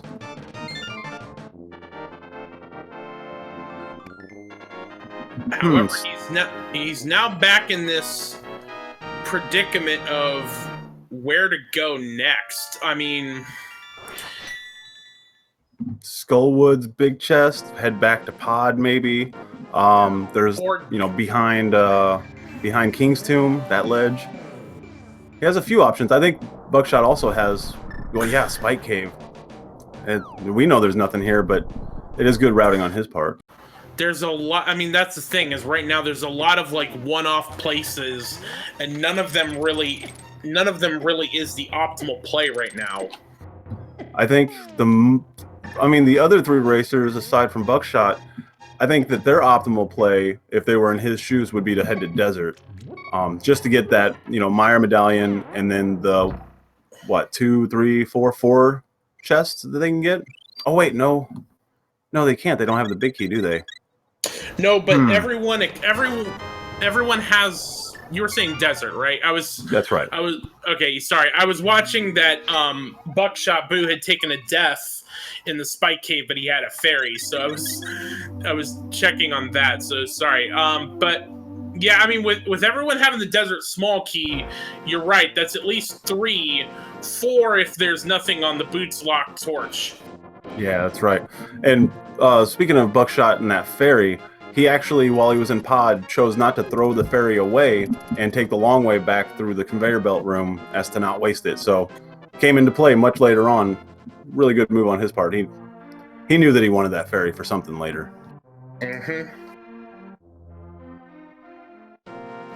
Probably going to have 3 racers in Swamp at the same time, while Buckshot maybe heading to Skullwoods? Yep.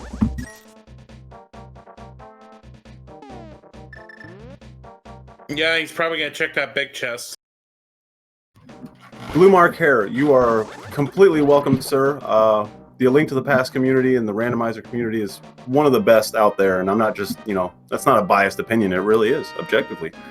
A lot of great people, so everybody should join. Everybody in chat, you guys should join the community and get in on these races and the upcoming tournaments and stuff. I mean, it certainly is growing. I mean, I didn't even know about this until the fall tournament over the holiday season, and now I'm commentating and doing poorly in the race myself. Hey, doing poorly in randomizer races is what it's all about. It's just having fun, and, you know, it's a new adventure every time. I absolutely adore randomizer. We're getting a ped check. Oh, man. Come on. Here we go. Come on. The flute. The flute! It's the flute! That is beautiful. It looks like... We got a pet seed!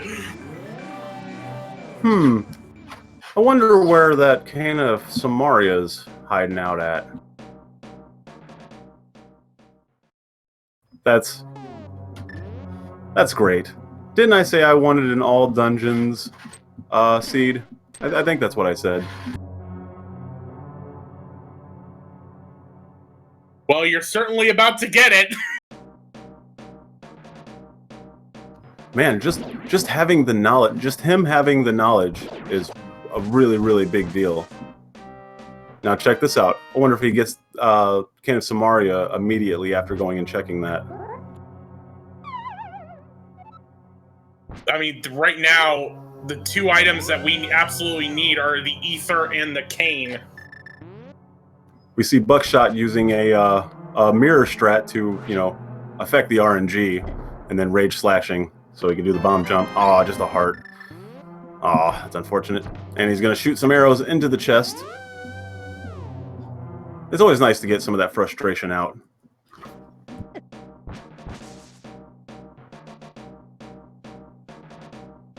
Now, this is really good routing from Buckshot. I think he's going to head to behind King's Tomb at this point. So yeah, a pedestal check and then checking the Skullwood's big chest. His routing has been on point throughout this race. Even missing out on Bo, I mean, it helped him more than it hindered him.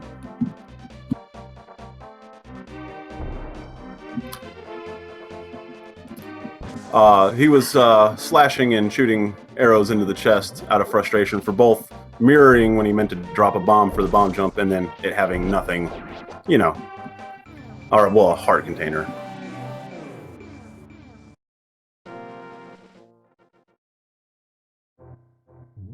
Vulajin's almost done with his just laborious trek through Swamp Palace. And just 50 bucks on the graveyard ledge. So Desert Palace, which means he needs to go back to Pod first. Yeah, he's got this. He did go back there. He did get the desert key. Oh, okay, he's already revisited. That's good. That's really good.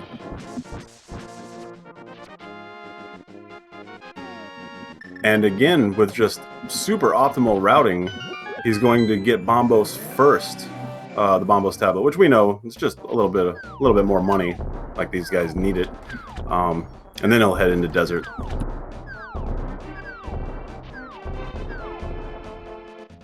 Yep.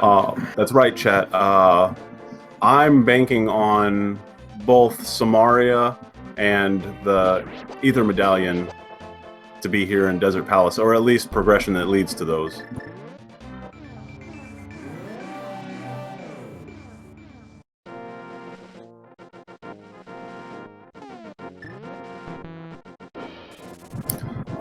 Something I didn't even consider till just now, thinking about it.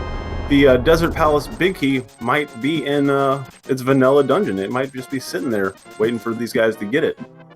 Well, we're certainly about to see, because Buckshot Boo, once he sees the Quake is on the desert ledge, he's heading into desert.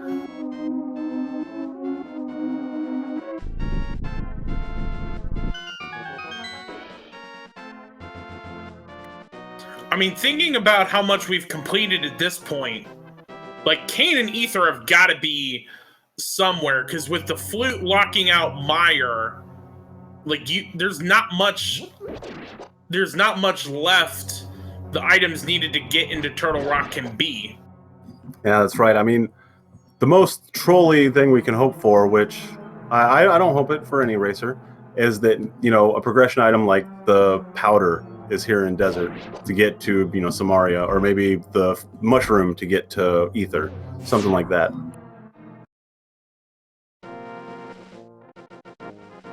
Ooh, or the boots. Finding the boots here in Desert might, you know, that would open up a couple of locations as well.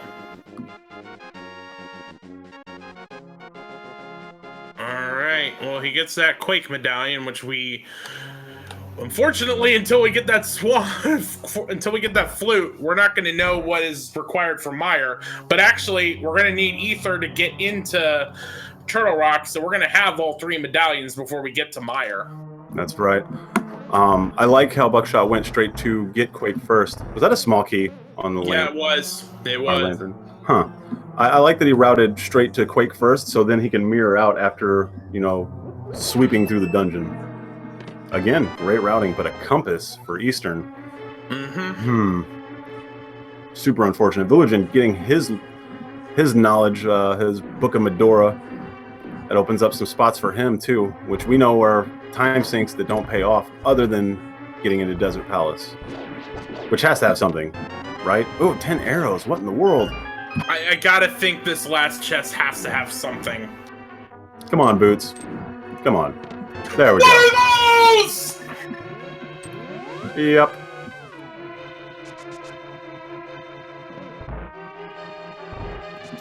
That's really ultimately what I was hoping for. It's got to feel so good to just let go of the D-pad a little bit and enjoy yourself dashing through these long hallways. Good on him to grab this small key while he's here, too. Which is a pod small key. So I gotta so the way the logic is setting up right now, I gotta imagine that what that small key on the library ledge is the last pod small key. It very well could be. Well, it could. There might be another small key in like King's Tomb or the Bonk Rocks, but that's probably where it is. I would bank on that. Also, great routing. He hasn't done Agena yet. Yep, and while we've been focusing on Buckshot Boo, d2kemps is heading on to face Helmasaur. Yep, and this is another one of those locations that we haven't seen yet. It could be, he could be holding on to something important. In fact, if the boot locked locations don't pay off, this might be the play. Going and killing this Helmasaur King. I mean, we're running out of locations fast, and we need two. We need the Cane, and we need Ether. D2kemps having a little bit of a turtle party here, but he's got it under control now. Buckshot not going for King's Tomb and the Bonk Rocks. He's going straight back to that library from the very beginning of the game, seeing that small key. And meanwhile, d2kemps is going to make his way into the Helmasaur Steakhouse, where we sear and tenderize you as opposed to the steaks.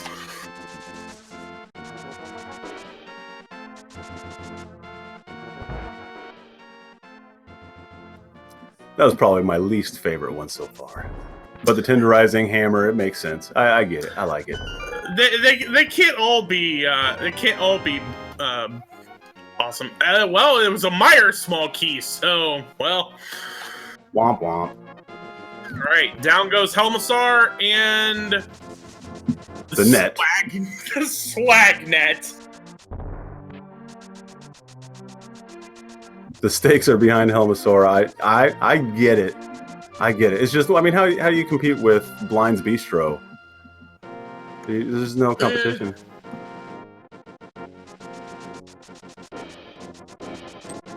I've got to tell you guys, it's so nice to hear the boots dashing audio.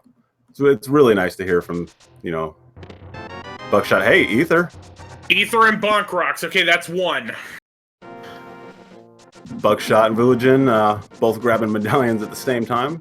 Very cool.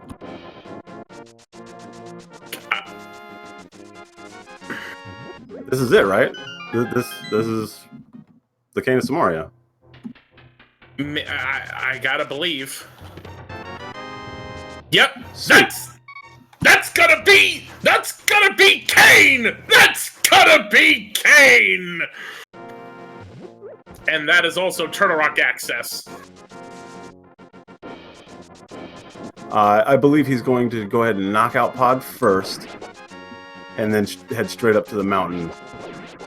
Yeah, this is going to be a race, guys. No matter what these guys did for the first hour and a half, hour 20 minutes or so, it's all going to come down to just beating every dungeon and converging there at the end in G Tower.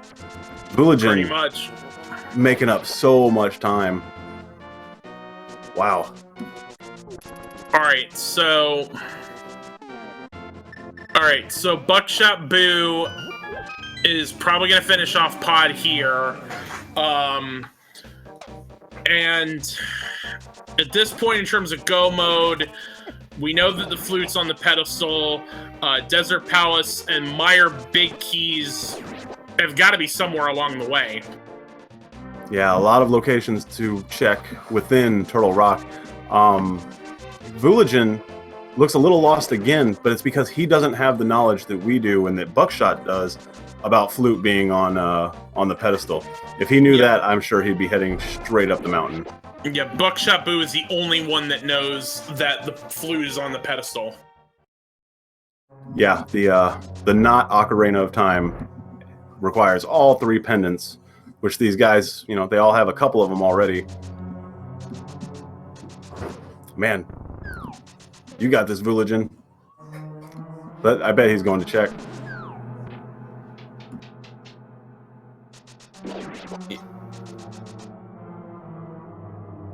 Well, if anything, I think he's going to Skull Woods to get that big chest. And maybe that'll prompt a pedestal check from him.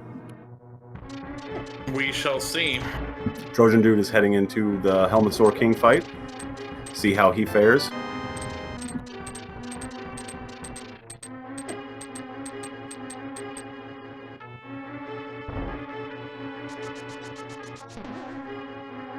Oh, that is a good question. I'm not sure where Kemps found the powder at.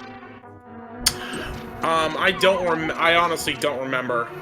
That's one of the problems with having 4 runners to track is you miss stuff easily.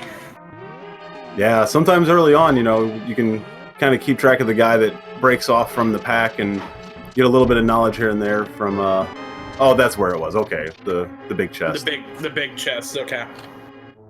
Thank you, Cyclone.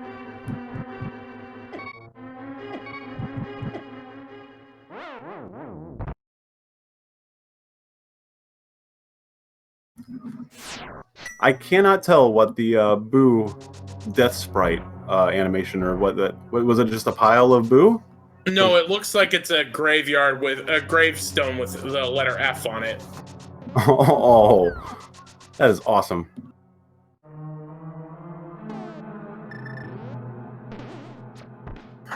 All right, so Buckshot Boo is probably going to finish off Helmetsaur here. In the meantime, oh, sorry. I was going to say, in the meantime, D2 is about to get himself a pair of Pegasus boots as well. Yep.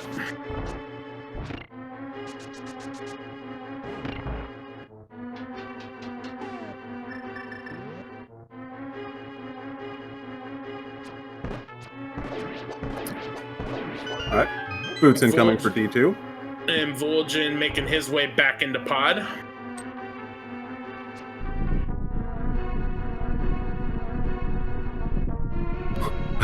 Dactylus, yes, about to get himself. That is my Midwestern accent coming through. I try to hide it sometimes, but I can't help it. Trojan Dude's, you know, retracing his opponent's footsteps, kind of checking some of these left behind locations as well. Unfortunately, not many of them. I don't think many of them paid off at all, other than that, you know, Thieves Town big chest having the mirror. No, I mean, that's the thing, is that it's been the Thieves Town big chest had mirror, and then getting the boots in desert, both flanktuary locations get you the access to Turtle Rock. Yep, and I guarantee Turtle Rock is going to, you know, troll these players a little bit more. I hope not, but I think I see it happening. Well, I mean, the thing about it is that, like, once you clear out desert, there's really nowhere else to go. Like, you clear out pod, you go to desert, you get the boots, you do all the overworld stuff to get the flanktuary items. At that point, like, it's pretty linear. You have to go to Turtle Rock. Even if they don't know that it's a pedestal seed, you've got to go. That's the only location left. Yep, it sure is. Unfortunately, because there is a couple of fetch quest locations left over, they could get into Turtle Rock and find, say, the mushroom, and then the witch could be holding onto that big key. You know, making it a double dip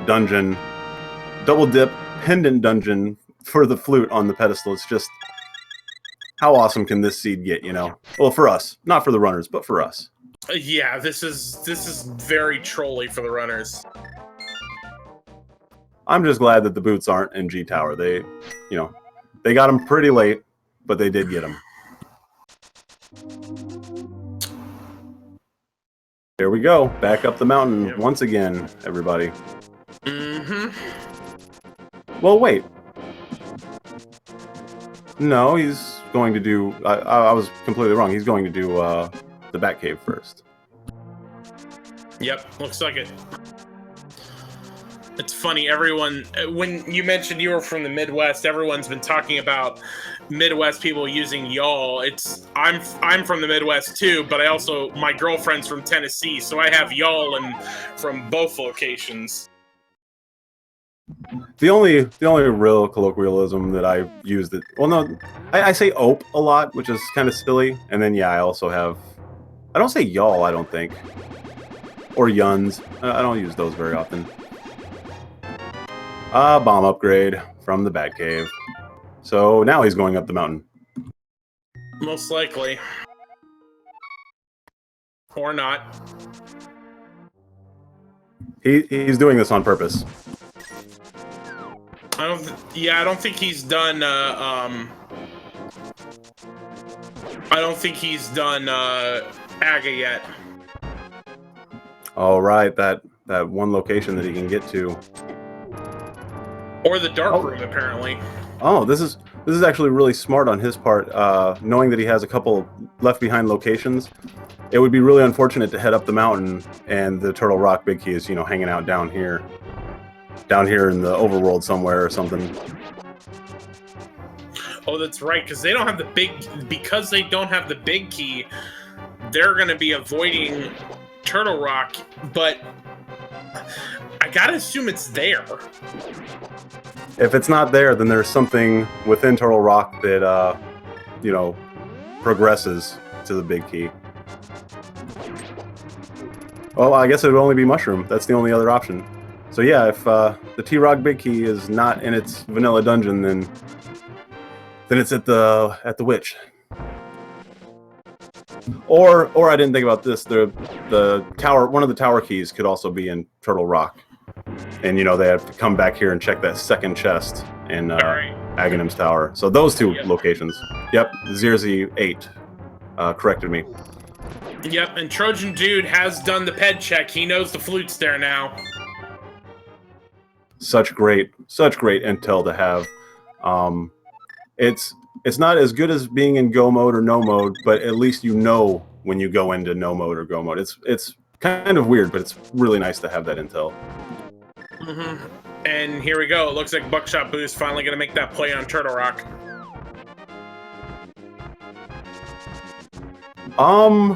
I think I actually overlooked something. Misery Myers Big Key. That's going to be required as well. So after or within Turtle Rock, well, I guess it could be like, you know, the Meyer Shed or the Checkerboard Cave. So yeah, they don't have much option at this point. Yeah, I mean, I would definitely I definitely got to think that at least the Turtle Rock Big Key is there, and either the Desert or the Meyer Big Key is there. Like, because you're gonna need one of those to get forward. Yep, and we know that the Turtle Rock Big Key can't be in Meyer. I mean, the flute being there on the pedestal knocks out all those locations. I hope it's quite early in the dungeon. If he finds the big key for Turtle Rock early in the dungeon, it doesn't mean he can start skipping chests though, because he's still looking for the Meyer Big Key. Mm-hmm. But at least if he finds both of them, he knows he's in go mode. Yep. Oh, and, all of them. Kemps and Buckshot Boo are high-fiving here as they're both heading into Turtle Rock. Great sync. I called it earlier. I was wondering when these guys would start to sync up. And Vulajin is right behind Buckshot Boo. So, to just remind everybody, this is two separate races. Trojan Dude and d2kemps are their 2-in-1 race, and then Vulajin and Buckshot Boo are 1 and 2 racing each other. This bottom race, I mean, it could very well all come down to execution with it being this close. That's right. Maybe a gamble if we find like Mushroom or something like that in here, depending on where the Meyer Big Key is as well. maybe some gambling, but mostly execution is gonna determine this race. Hey, silvers! There are the silver arrows. Which, I mean, they've had butter the whole time. I wouldn't have been worried about a silverless Ganon at all. Oh no, I wouldn't think any of these guys would have trouble with silverless, but it's still so convenient to have, especially coming up on the end of the race, the end of the seed, finding it and being like, nice, I don't have to worry about it. Especially because you also got to do Mire, and having the silver arrows for Vitreous is going to be much easier.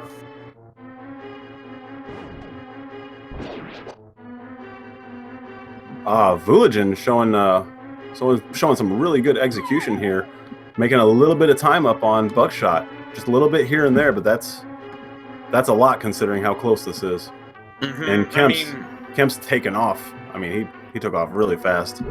Yeah, I mean, Trojan Dude's is a little bit behind because he still has to do Swamp, but he looks like he's heading to Ice, and that is not going to pay off for him at all. Well, other than he does need the pendant, and the half magic's kind of nice. He does need the pendant, though, no matter what. All right, I forgot about that. Yeah, so all dungeons required. So the time sink is going to be full clearing the dungeon and routing and running in circles in Ice Palace. But still, he's not that far behind. It's just he's gonna have to get a move on and hope that something goes wrong with Kemps. Kemps has a really good lead on him right now. I mean, with exception of GT, this is almost going to be a 100% completion. Yeah, I'm expecting 160 to 170 item collection, and the only reason it's not higher is because there's so many locations in GT. 27 or something like that. So maybe even a higher estimate.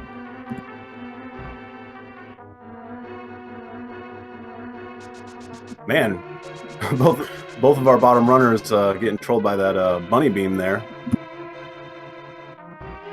Yep.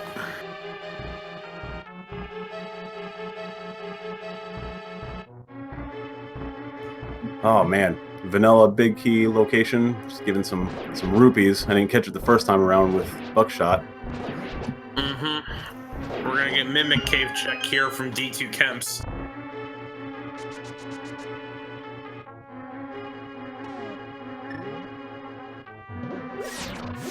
Oh man, again, Lightyear, thank you for pointing something out that I completely overlooked.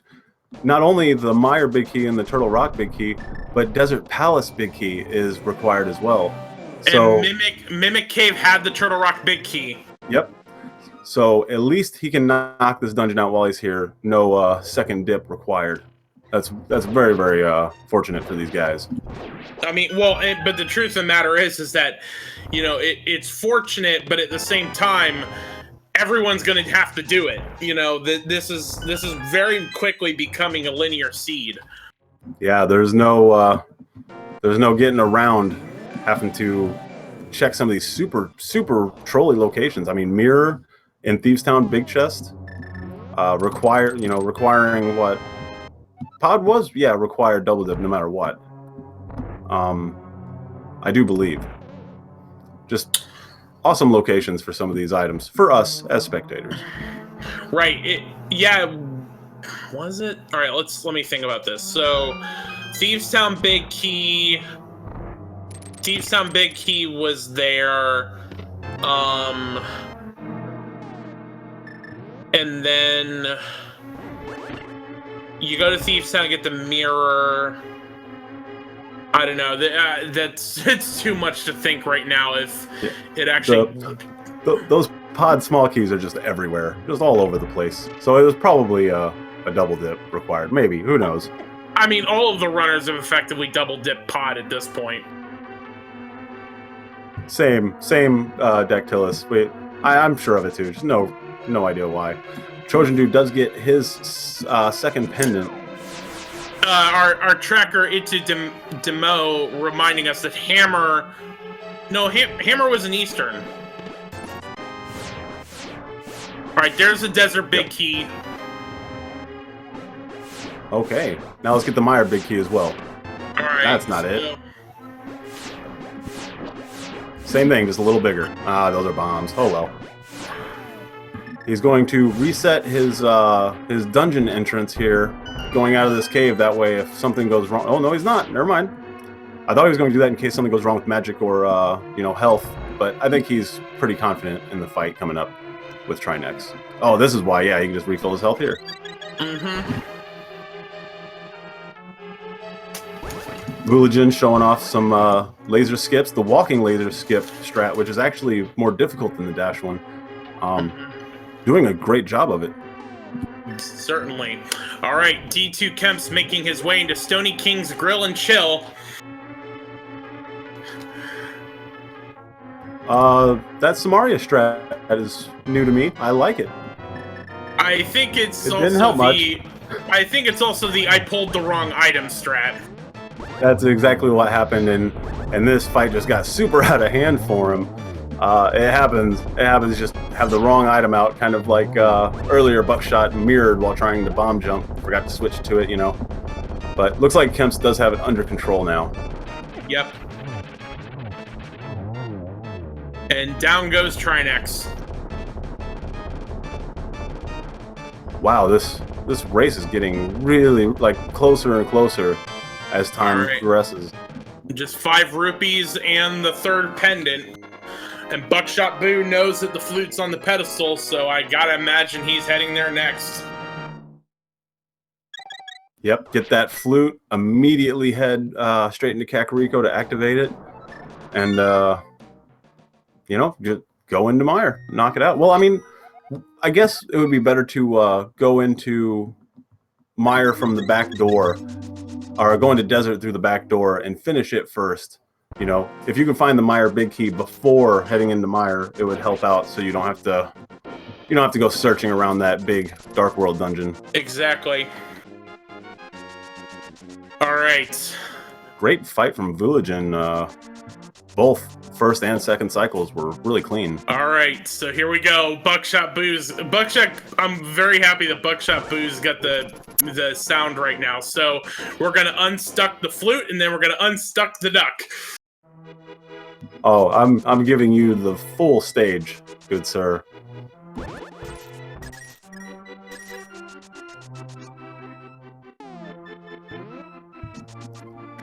All right, here's the pedestal dream. Buckshot Boo gonna pull the flute.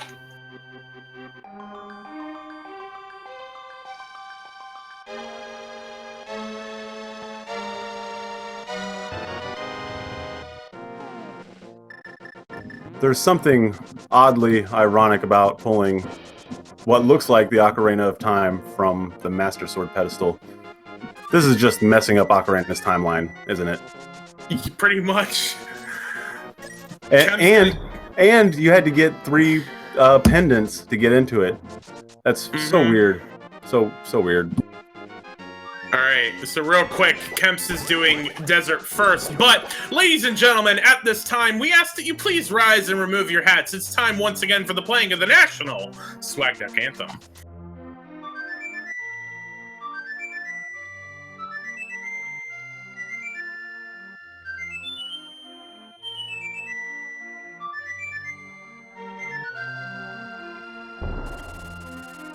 And ladies and gentlemen, the goose is loose! Alright, here we go. Yep, a little bit of dancing around. I would just like to remind everybody, and especially anybody that wasn't here earlier, Vulajin is right behind Buckshot. And unfortunately, earlier in the race, he got into a kind of a slump and he didn't know what to do next. And he sat in his pause menu for, I don't know, a good minute and a half or something. And he has made up all of that time just hauling through this seed. So you got to give props to him for catching up like he did. Let's see if the Meyer big key is right here in the shed. No, but red mail. Oh my goodness, a pink boo. That is amazing.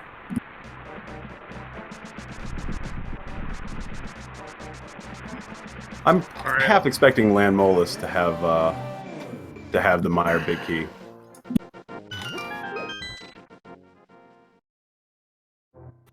Just a 5-bomb upgrade in Checkerboard Cave.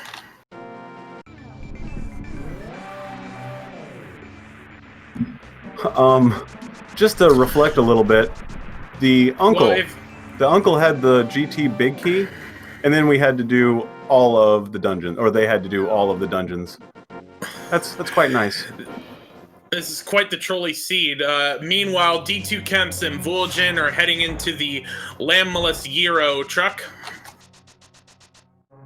Great fight from D2. Awesome fight. Very, very clean fight. See how Vulajin fares. Ooh, missing the first couple of shots. But he has half magic, so shouldn't be a big deal. Shooting just a little bit early, but there we go. There's one down.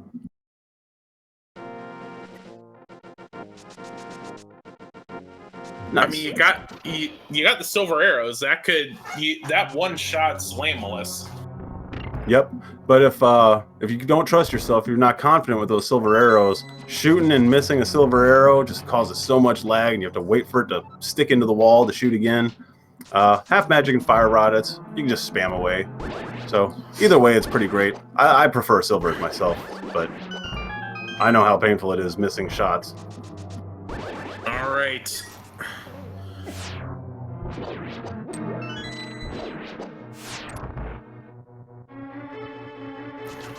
All right, Kemps. I imagine Kemps is heading up to the pedestal right now, and that's probably where Vulajin is heading to. So this is gonna be interesting. So even though Vulajin took the time to do desert first before going to the pedestal, he's only gonna be a few seconds behind Buckshot Boo, basically having to. It's at this point, it's just a matter of find the Meyer big key and then go mode once you get it. Yeah, this could come down to, for Vulajin and Buckshot, their match could come down to where the big key is within that dungeon and how they route the dungeon. Vulajin is behind this one chest here, and then also the Master Sword pedestal. Well, Master Sword pedestal animation and the flute animation. To release the duck. The duck. Mm-hmm.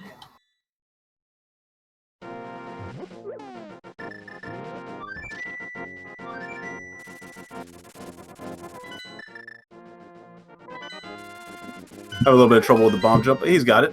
Him and his opponent did as well earlier, accidentally mirroring. All right, here we go. Buckshot Boo making his way into Meyer. He just needs that Meyer big key, and he's into go mode. Yeah, he gained a little bit of time on Vulajin just from having that knowledge of the flute being at Master Sword pedestal, so he could combo these two dungeons, Desert and Meyer. A lot of dungeons and a lot of locations can be comboed if you have the right gear. So it's definitely helping in his favor. But Vulajin's on his way right now. Yeah, Buckshot Boo is gonna be a little bit ahead, but again, one false move, one, drop on Trolldorm 2, and this race can change in a hurry. Someone was asking about Fat Fairy. The thing is, the Meyer crystal is the other 5/6 crystal, so no one's gonna be checking Fat Fairy in this race. Yeah, Fat Fairy was pretty much considered pointless once we knew as an audience, and once Buckshot first checked the pedestal. It's pretty. Well, no, we kind of ran out of locations before that, didn't we? Mm-hmm. It's happened a lot in this seed. Just you can go anywhere you want, and then you go everywhere and find nothing, and you gotta start checking single locations. Just to catch everybody up, if you're just tuning in, this is a Keysanity Tournament. It's currently the Swiss round. Trojan Dude and d2kemps are a 2-1 match. 2 wins, 1 loss, and Vulajin and Buckshot are both 1 and 2. There's 5 rounds in the Swiss section of this tournament. So it would be kind of neat to see these guys, go against each other. One from the top, one from the bottom, depending on how things work out. Mm-hmm. It's been a great tournament. How many matches do you think we've done so far? Anybody know offhand in chat? There has been so many matches. There was 208 entrants at the start of the race, at the start of the tournament. So that would be 104 races per round. We've had some people drop off, but I mean, it's pretty much been 100 races each round. Wow. If I'm not mistaken, that's a really good point that was pointed out in chat. The mushroom could still, I've mentioned that mushroom like 5 times during this race. It could still show up here in Misery Mire and give these guys a hard way to go. I mean, if the seed wasn't trolly enough, if that mushroom is where the mire big key is, it's a forced double. It would be a forced double dip of mire. Just, that would be outrageous, but I would definitely enjoy it. Trojan Dude is cleaning up the end of Turtle Rock, by the way. He has the knowledge of the flute, right? I believe he does. Yes, he did a pet check. Okay, that's perfect. For him, that is.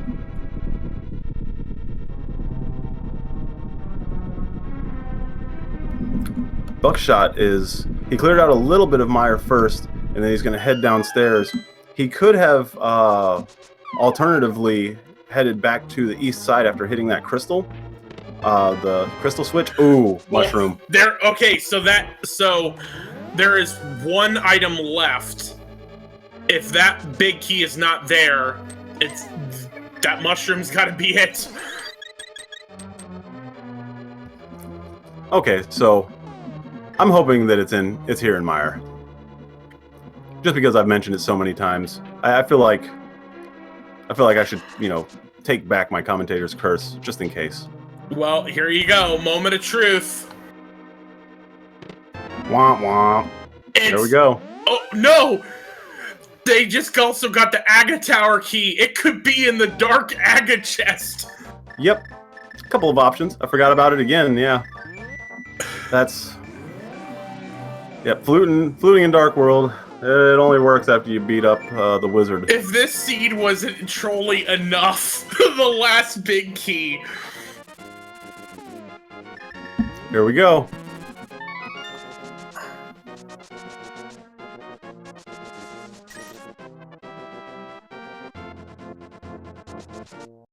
What a fantastic seed. I just want to say I'm really, really enjoying this, That's not it. That's not... man! It's gotta be an Aga Tower. Yep. Delightful. Yeah, he does choose to buy a potion while he's there. Why not? I mean, half magic, tons of health, 18 hearts, gold and silver.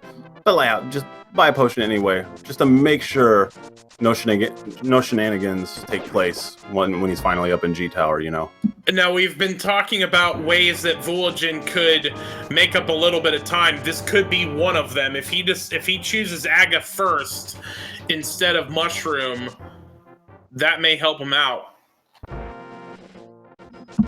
Yeah, I don't know. I think he'll probably do Witch first just because it's significantly faster. Flute there, throw a mushroom at her, and then screen transition a couple times. But just finding the mushroom and finding that small key, I'm sure your stomach shrinks. Oh man, I'm gonna have to leave, aren't I? Yep, you're gonna have to leave, Vulajin. Here we go. It's got to be here. Yep. There it is. Yep. All right. So for all of the trolliness of this seed, Buckshot Boo at 2 hours, 9 minutes, and 21 seconds officially enters go mode at this point. I mean, correct me if I'm wrong, but I don't think this could have been a sub 2 hour for most racers. This has been a brutal seed. This has been very brutal. 2 hours and nearly 10 minutes for our first go mode. It's just so much fun to watch. Really enjoyable. So G Mario 37 asking about the GT Big Key. Here's how trolly this seed was. That was the second item in this race. Was the GT Big Key was with Uncle. Yeah. So and it started out pretty well. I mean, they had some decent gear starting out. You know, the bow and Hyrule Castle and things like that. But the mirror, the hammer, and some big keys just gave all of these racers a really hard way to go. So the hammer was in the eastern big chest, which its key was forced you to double dip eastern. The mirror was in Thieves Town big key chest, which all of the runners except Buckshot Boo did Thieves Town before Pod, and so they didn't get the hammer, and so had to go back to Thieves Town to get it. Then we find out that the flute is on the pedestal, so you had to do all the pendant dungeons. And then, of course, at the when you think the seed's done with you, no, by the way, the Meyer Big Key is in Agate Tower, and the only Castle Tower key we found is in Meyer. That's the way I like my seeds. That's the way I like them. This has been quite the trolley seed. Vulajin's heading into the tower now. He's going to get his big key for Meyer. He's caught up a lot of time again. In T-Rock, we saw him, you know, just hauling through that dungeon, catching up on his opponent Buckshot. For anybody that doesn't know, the top two racers are in a match, and the bottom two racers are in a match, even though they all have the same seed. Still, it's going to come down to execution. You called it. Mm-hmm. You called it, Jex. I mean, how long ago was that? Nearly 45 minutes or so. It's certainly going to be that. All right. So here we go. Buckshot Boo making his way into Vitreous Diner and Drive-Thru. Vitreous Diner and Drive-Thru? I think you could probably find some puns for this one.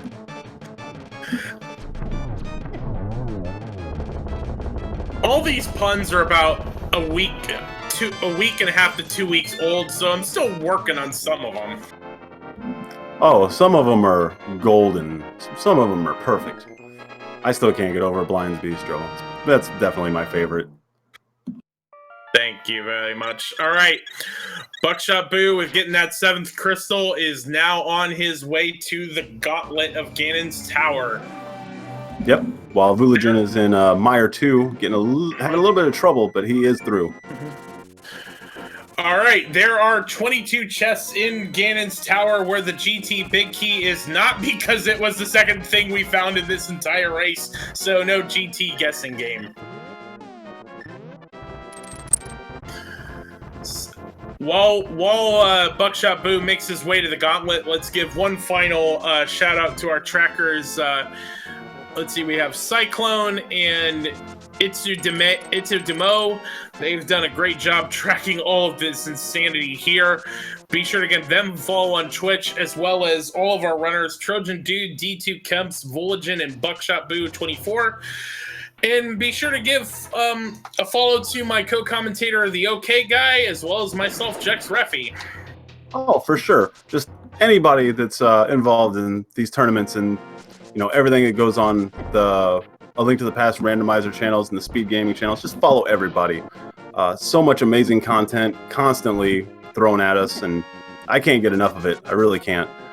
I can't wait for the bracket stage of this tournament, to be honest, and even more so, I cannot wait for the spring tournament coming up. Just constantly great content for you guys, so follow everybody. Yep. Kemps does not have to do Skullwoods. I checked, he's at 6 crystals right now. Also, Vulajin only has 1 GT small key, so he's going to have to make sure he farms a small key off of the baby Helmasaur up in the tower, up in the center of G Tower, you know. Man, he caught up. Look at the sync between Kemps and Vulajin. And Trojan Dude is entering Meyer. Mm-hmm.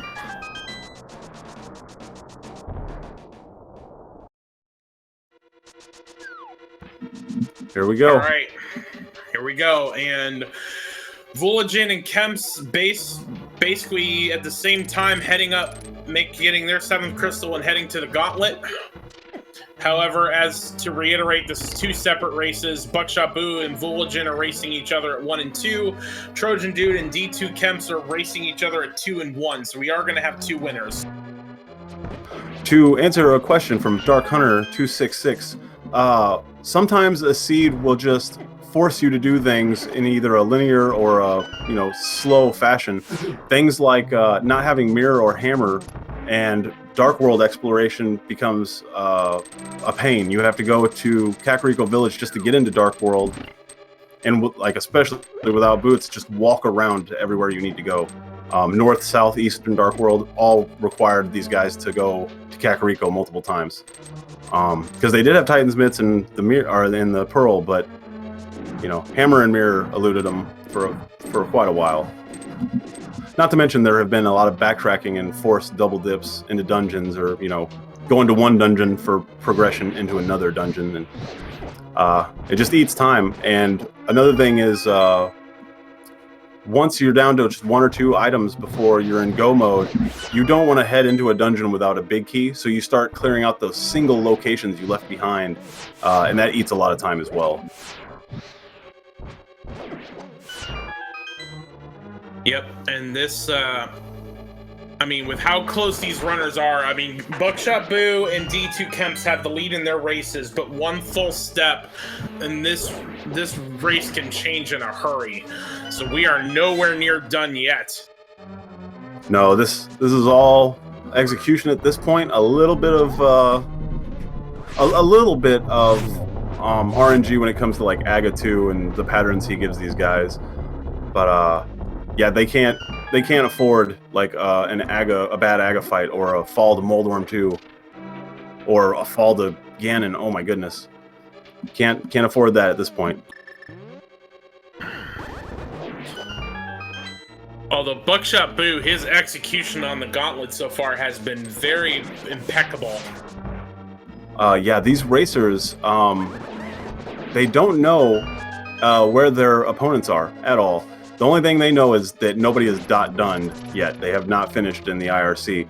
So I'm sure every one of them are just watching and waiting for it to show up that they lost their match, Sometimes that puts you in a mode where you just execute perfectly, and Buckshot's definitely putting on a clinic here in this G Tower. It's gonna be, that's the thing that, like, having run these races, you feel like you're so far behind, and you keep looking at the chat like, I've lost this race, and you just keep looking like, why have I not lost this race already? What is going on? Yeah, the only exception is, with a seed like this, you're like, oh, thank goodness. I know that everybody is having trouble. I know it did the same thing to everybody. Hopefully everyone will join us for an interview afterwards. This is going to be quite the seed to discuss. That's right. Buckshot taking a lot of damage going through the gauntlet there, and not a big deal because he can just refill his health right there, and his magic while he's at it. Why not? Mm-hmm. I wonder if he's going to validate. At this point, 2 hours and 18 minutes into the run, finally killing Moldworm 2. Do you take the few seconds to pop this validation chest? Well, we should reiterate that we're joking about it being called a validation chest. It does not. The run, it doesn't matter whether you open that chest or not. Some people like to have some fun in calling that the validation chest. That's right. It's just labeled that. It's just labeled the validation chest, and it's kind of a meme, much like a lot of things in the randomizer community. A lot of people will joke that oh, disqualified because they didn't open up that chest, but nah, you're in go mode at this point, so it's all up to you whether you want to put on a hype for the chat. Mm-hmm. Getting some difficult patterns here from Aghanim 2, but at least getting a hit on every one of them.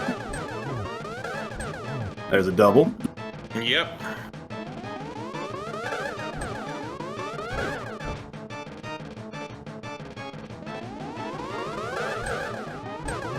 And down goes Aga 2, and at 2 hours, 20 minutes, and 3 seconds, it is time for the big pig.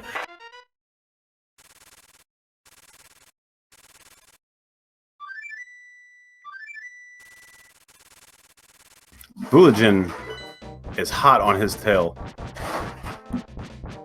And the sync between Vulajin and Kemps has been awesome since they entered this dungeon. Yep. Alright, Buckshotboo has just got to do a clean Aga fight, and he has this race in the bag.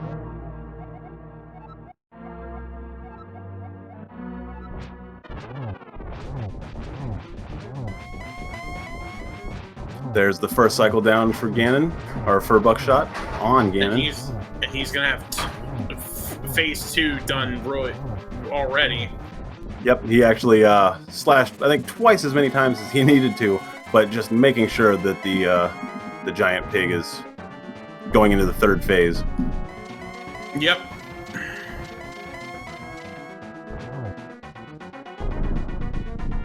Ooh, Vulajin nearly getting blocked in by Moldorm 2 there and dashing straight through his hitbox. Really well done.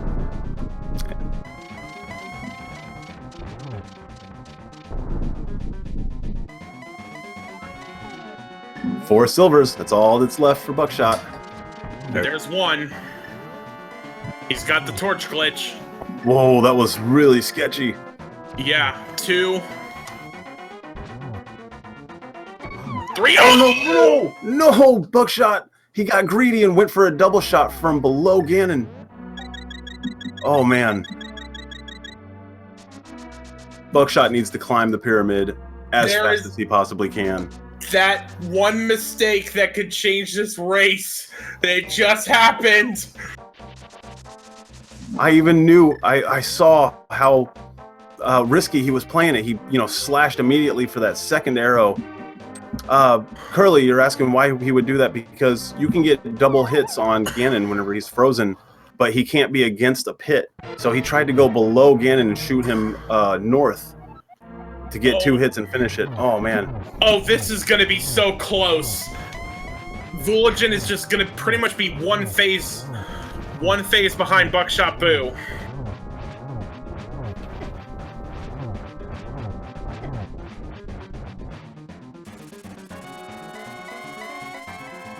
Alright, Buckshotboo's back in phase 3. Yeah, and just so everybody knows, the RNG from things like Aghanim Blue Balls or Ganon Teleports, they are seed specific, so everybody gets the same kind of RNG, but once you mess up a cycle or, things change a little bit, then it's not the same anymore. So he could end up with more teleports because of this. Alright.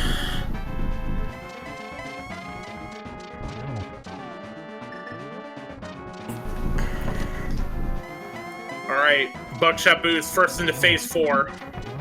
That's a double hit. Double, but he didn't get the torch glitch. He's got to be careful. Here we go. This is going to be another double. Yeah. And there it is. We have bacon.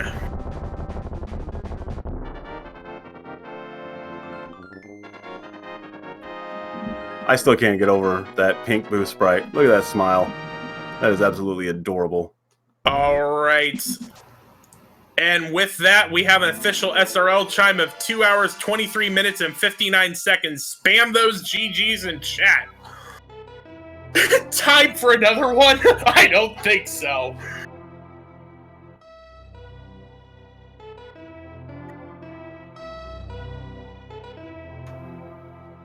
And Vulajin finishing with an SRL time of 2 hours, 24 minutes, and 19 seconds.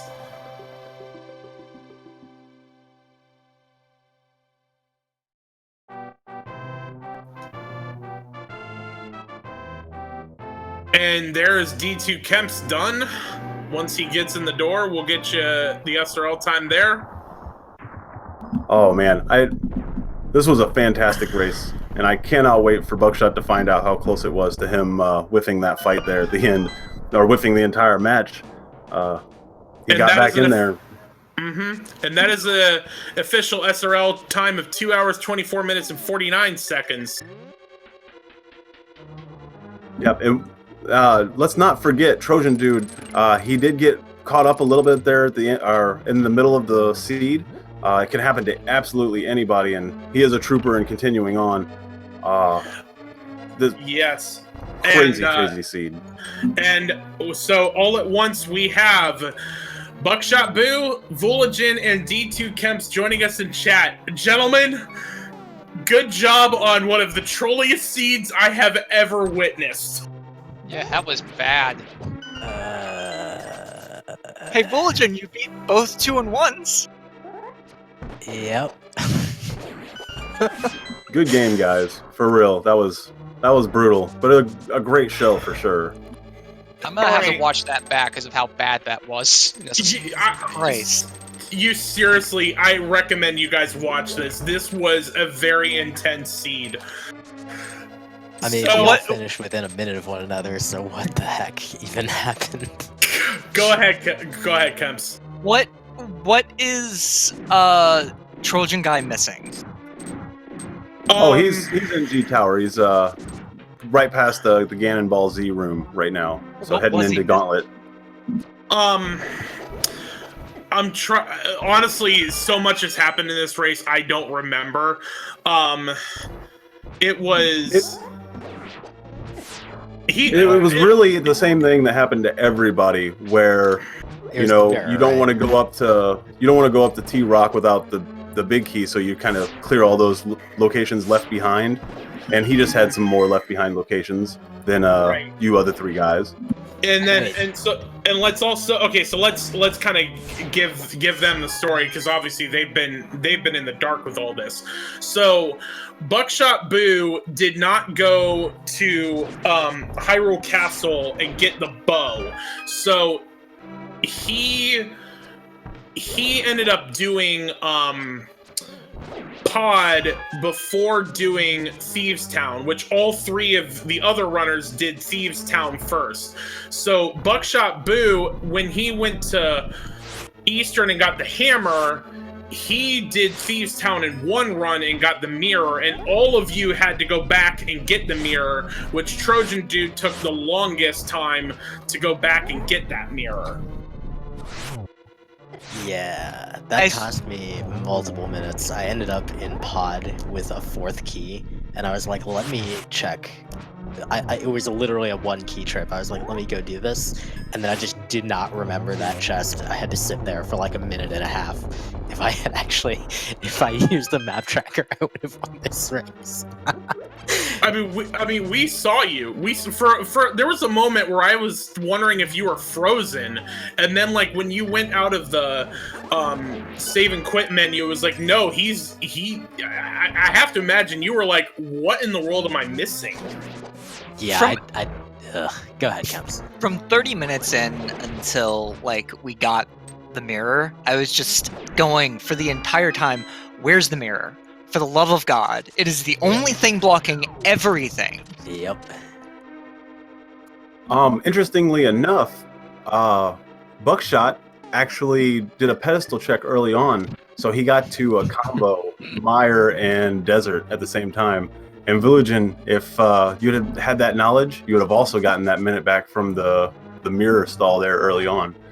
So, oh my goodness, super close race. Yeah, what a video game. Yeah, I mean, the Buckshot and Vulajin, your race was so close because Buckshot was actually further ahead, but he took a fall to Ganon. You guys were like, it was neck and neck. For the record, I fell again trying to do something needlessly stupid and trying to kill him with a double. That's wow. So that was me literally just wasting 90 seconds. Yep. That approximately offsets the crap where I just did not remember our locations. Basically, and that seriously was how close that race was. Yeah, the sequence in this scene was so frustrating, man. It just felt so stupid. Everything was, I feel like everything I did paid out, because I did ice before I knew I needed to do ice. Yeah, did I? And then checked ped and was vindicated that I had done ice. Yeah, there was honestly a moment I know Kemps and Vulajin did ice early, and you held it off. And so, like, there was a moment where, like, you were about 2 crystals ahead of Vulajin, and then you went into ice, and I was actually saying, like, well, I mean, Buckshot's about to lose the lead he had, and then, oh, by the way, the flute's on the pedestal, you need to do it anyway. Yeah, Okay. I was suspicious of Pet as soon as I found 2 T-Rock small keys in pod. I have a question for you guys. How did you feel about that mushroom fetch quest there, right there after 2 hours of the seed? You know. That was Castle Tower that actually had the key, but yeah, like. Oh yeah, that's right. That's right. Both of the fetch quests. Yeah, like, I one or mean- the other. It only could have been worse if the Harris small key had in one of those 2 locations. Yeah. I would have totally expected that. I would have laughed.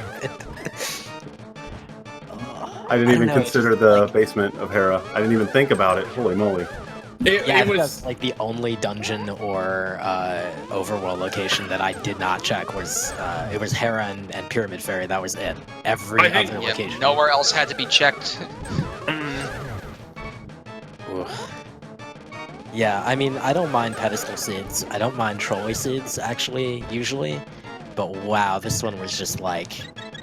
I don't know, it just felt so circuitous. I guess if you made the EP play earlier as you did, it must have played out a lot better. Whereas for me, like, putting that off a bit, wow, it was just awful. I don't like forced double dips into any dungeon, but Mire is a new one for me. Fire's not what you want to do either. Yeah, No. having to do the GT style Meyer double dip, that was quite something. Like, oh, you want the big key at the dungeon? Better come back after doing a freaking fetch quest. I know it was stressful for you guys running it, but it was super entertaining for all of us watching, and you know, you guys all did super well too. As bad as this seek was, I had fun because I just felt like I was doing well with the routing, even if it was kind of a excessive comb of everything. I felt my routing was awful. Like, Ditto. everything was awful. I think the seed kind of forced that on you guys because you could go a lot of places early on, but it was still linear at the same time in some weird way. And then, of course, not having boots and only Western Dark World access to get everywhere, that just takes so much time to do anything. Oh yeah, I also died during Fake Flipper. That kind of sucked. And missed out on early Fire Rod. Yeah. That was about the only thing that hurt me because I only took 1 trip to get the Bombos medallion. Yeah, that actually would have. You're right. That actually would have helped. Yeah, that would have gotten you Bombos, and that would have gotten you Fire Rod a lot earlier than everyone else. Because you were the only one that I think. No, I fake flippered as well. yeah, I knew you, where you Bombos did, were. Kemps. Yeah. I got sniped by the archer on the bridge. Yeah, like right at the screen transition. So it's like, shot okay, right fine, in the we'll go to face. Eastern. I'm just gonna summarize my experiences with randomizer lately as like I feel like I know it's not a sentient thing, but I feel like the randomizer's taunting me. Like last week I had a race where I routed really well, I felt really good, I got to a fight that required really like high execution hammer Trinex, and I just botched it for like 19 minutes and I lost the race because of that. And so this week I was like, screw that, and I went in like hard on practicing some stuff, and I was like, all right, I feel like I'm gonna do well this week. And then the Seaver's like, yeah, absolutely. Well, here's Gold Sword, and here's Bow immediately, and here's like everything you could possibly want as far as safeties. But the routing is just gonna be like completely god awful, and you're not gonna get mirror for over an hour and a half. And I don't know. And Thanks, just to jump in real quick, Trojan Dude has also finished. He has his official SRL time of 2 hours, 34 minutes, and 3 seconds. Such a brutal seed. Yeah, quite brutal. Oh And we god, have- I have to win the next round. And we have Trojan Dude in chat. GG. Yo, GG guys. Yo. Yo, what's up, Fula? How All are right, you guys doing? Okay Guy and myself were having a blast because this was such a fun race to watch, but this had to have been hell for all of you. You know, Yeah, good game for real. In a sadistic way, I actually enjoyed that seed in a way. Just because I got my master flute dream for one, but also it was like you didn't know it was that until way late, but it wasn't like that far out of the picture at that time. It was weird. Yeah, you were actually the second one to check the pedestals. Buckshot Boo was the one to check it first, so we knew for a while the flute was on the pedestal. Yeah, and as soon as I saw that, I knew that my chances, I still had a chance, but my chances were really low because of my failure in Ice Palace to not get that on the first try in. Mm-hmm. Yeah, go ahead. Did you like fail the bomb jump or? Yeah, I failed the bomb jump like a million times. So I got down there, I accidentally used my my one key, and then I just didn't have another key to do it casually, so I had to come back for it later. Yeah, I'm sorry, Trojan Dude. There was so much in this seat, I completely forgot that you had done that. Yeah. It was and the late mirror, in my opinion. Like, once, like, those two things kind of combined made me lose by 10 minutes. Yeah, I mean, the funny thing was, the story, now granted with this being two separate races, but the story of it basically was, Buckshot Boo is the only one that did not go to Hyrule Castle to get the bow, so he did, Pod, before doing Thieves Town, and all three of you did Thieves Town first. So he got the hammer before going to Thieves Town, so he got the mirror way before all of you. But in terms of your race with Kemps was the one that realized he needed to go back to Thieves Town first. Yeah, I figured. I almost had a gut feeling of like, I even said to myself aloud, I was like, you know, this small key is now completely in the logic of when I originally went in here the first time. I wonder if that's gonna be something. And I didn't check it for like, what, 30 minutes? And I was like, well, guess I'm behind. Yeah, you actually avoided going back in to check that when you went and did the pegs. And I was like, oh, I bet he's gonna go in there. He'll route that in. Nope, took off a different direction. I should have, but I was routing that in with Lunchbox to go into Agonis Cave because I hadn't checked that yet. So that was my thought process. Oh, for sure, more chances, and it is so far out of the way. Going all the way through or most of the way through a dungeon for one thing. Yeah, the seed had its way with you guys. That's for sure. I mean, in some way, we gave us butter like really early. So that was nice, and blue mail. Yeah, it wasn't really like hard. It was just unusual. Again, like linear, but very open at the same time. I bet it was fun. Oh, you were about to say something, Buckshot? All I said was you can say that again when it came to the seed having its way with us. Mm-hmm. One final thing that I want to remind you guys. That GT big key, you didn't have to look very hard for that, did you? No, that was pretty nice. I knew at that moment that this seed had something in store for us. Like, it doesn't just give us it willy-nilly like this. Like, that was why I stopped and turned around and slashed at him like, wait a second, what are you playing on me, Uncle? Yeah, he knew it was an all dungeons seed. He knew. All right. Well, do any of our runners have any final thoughts?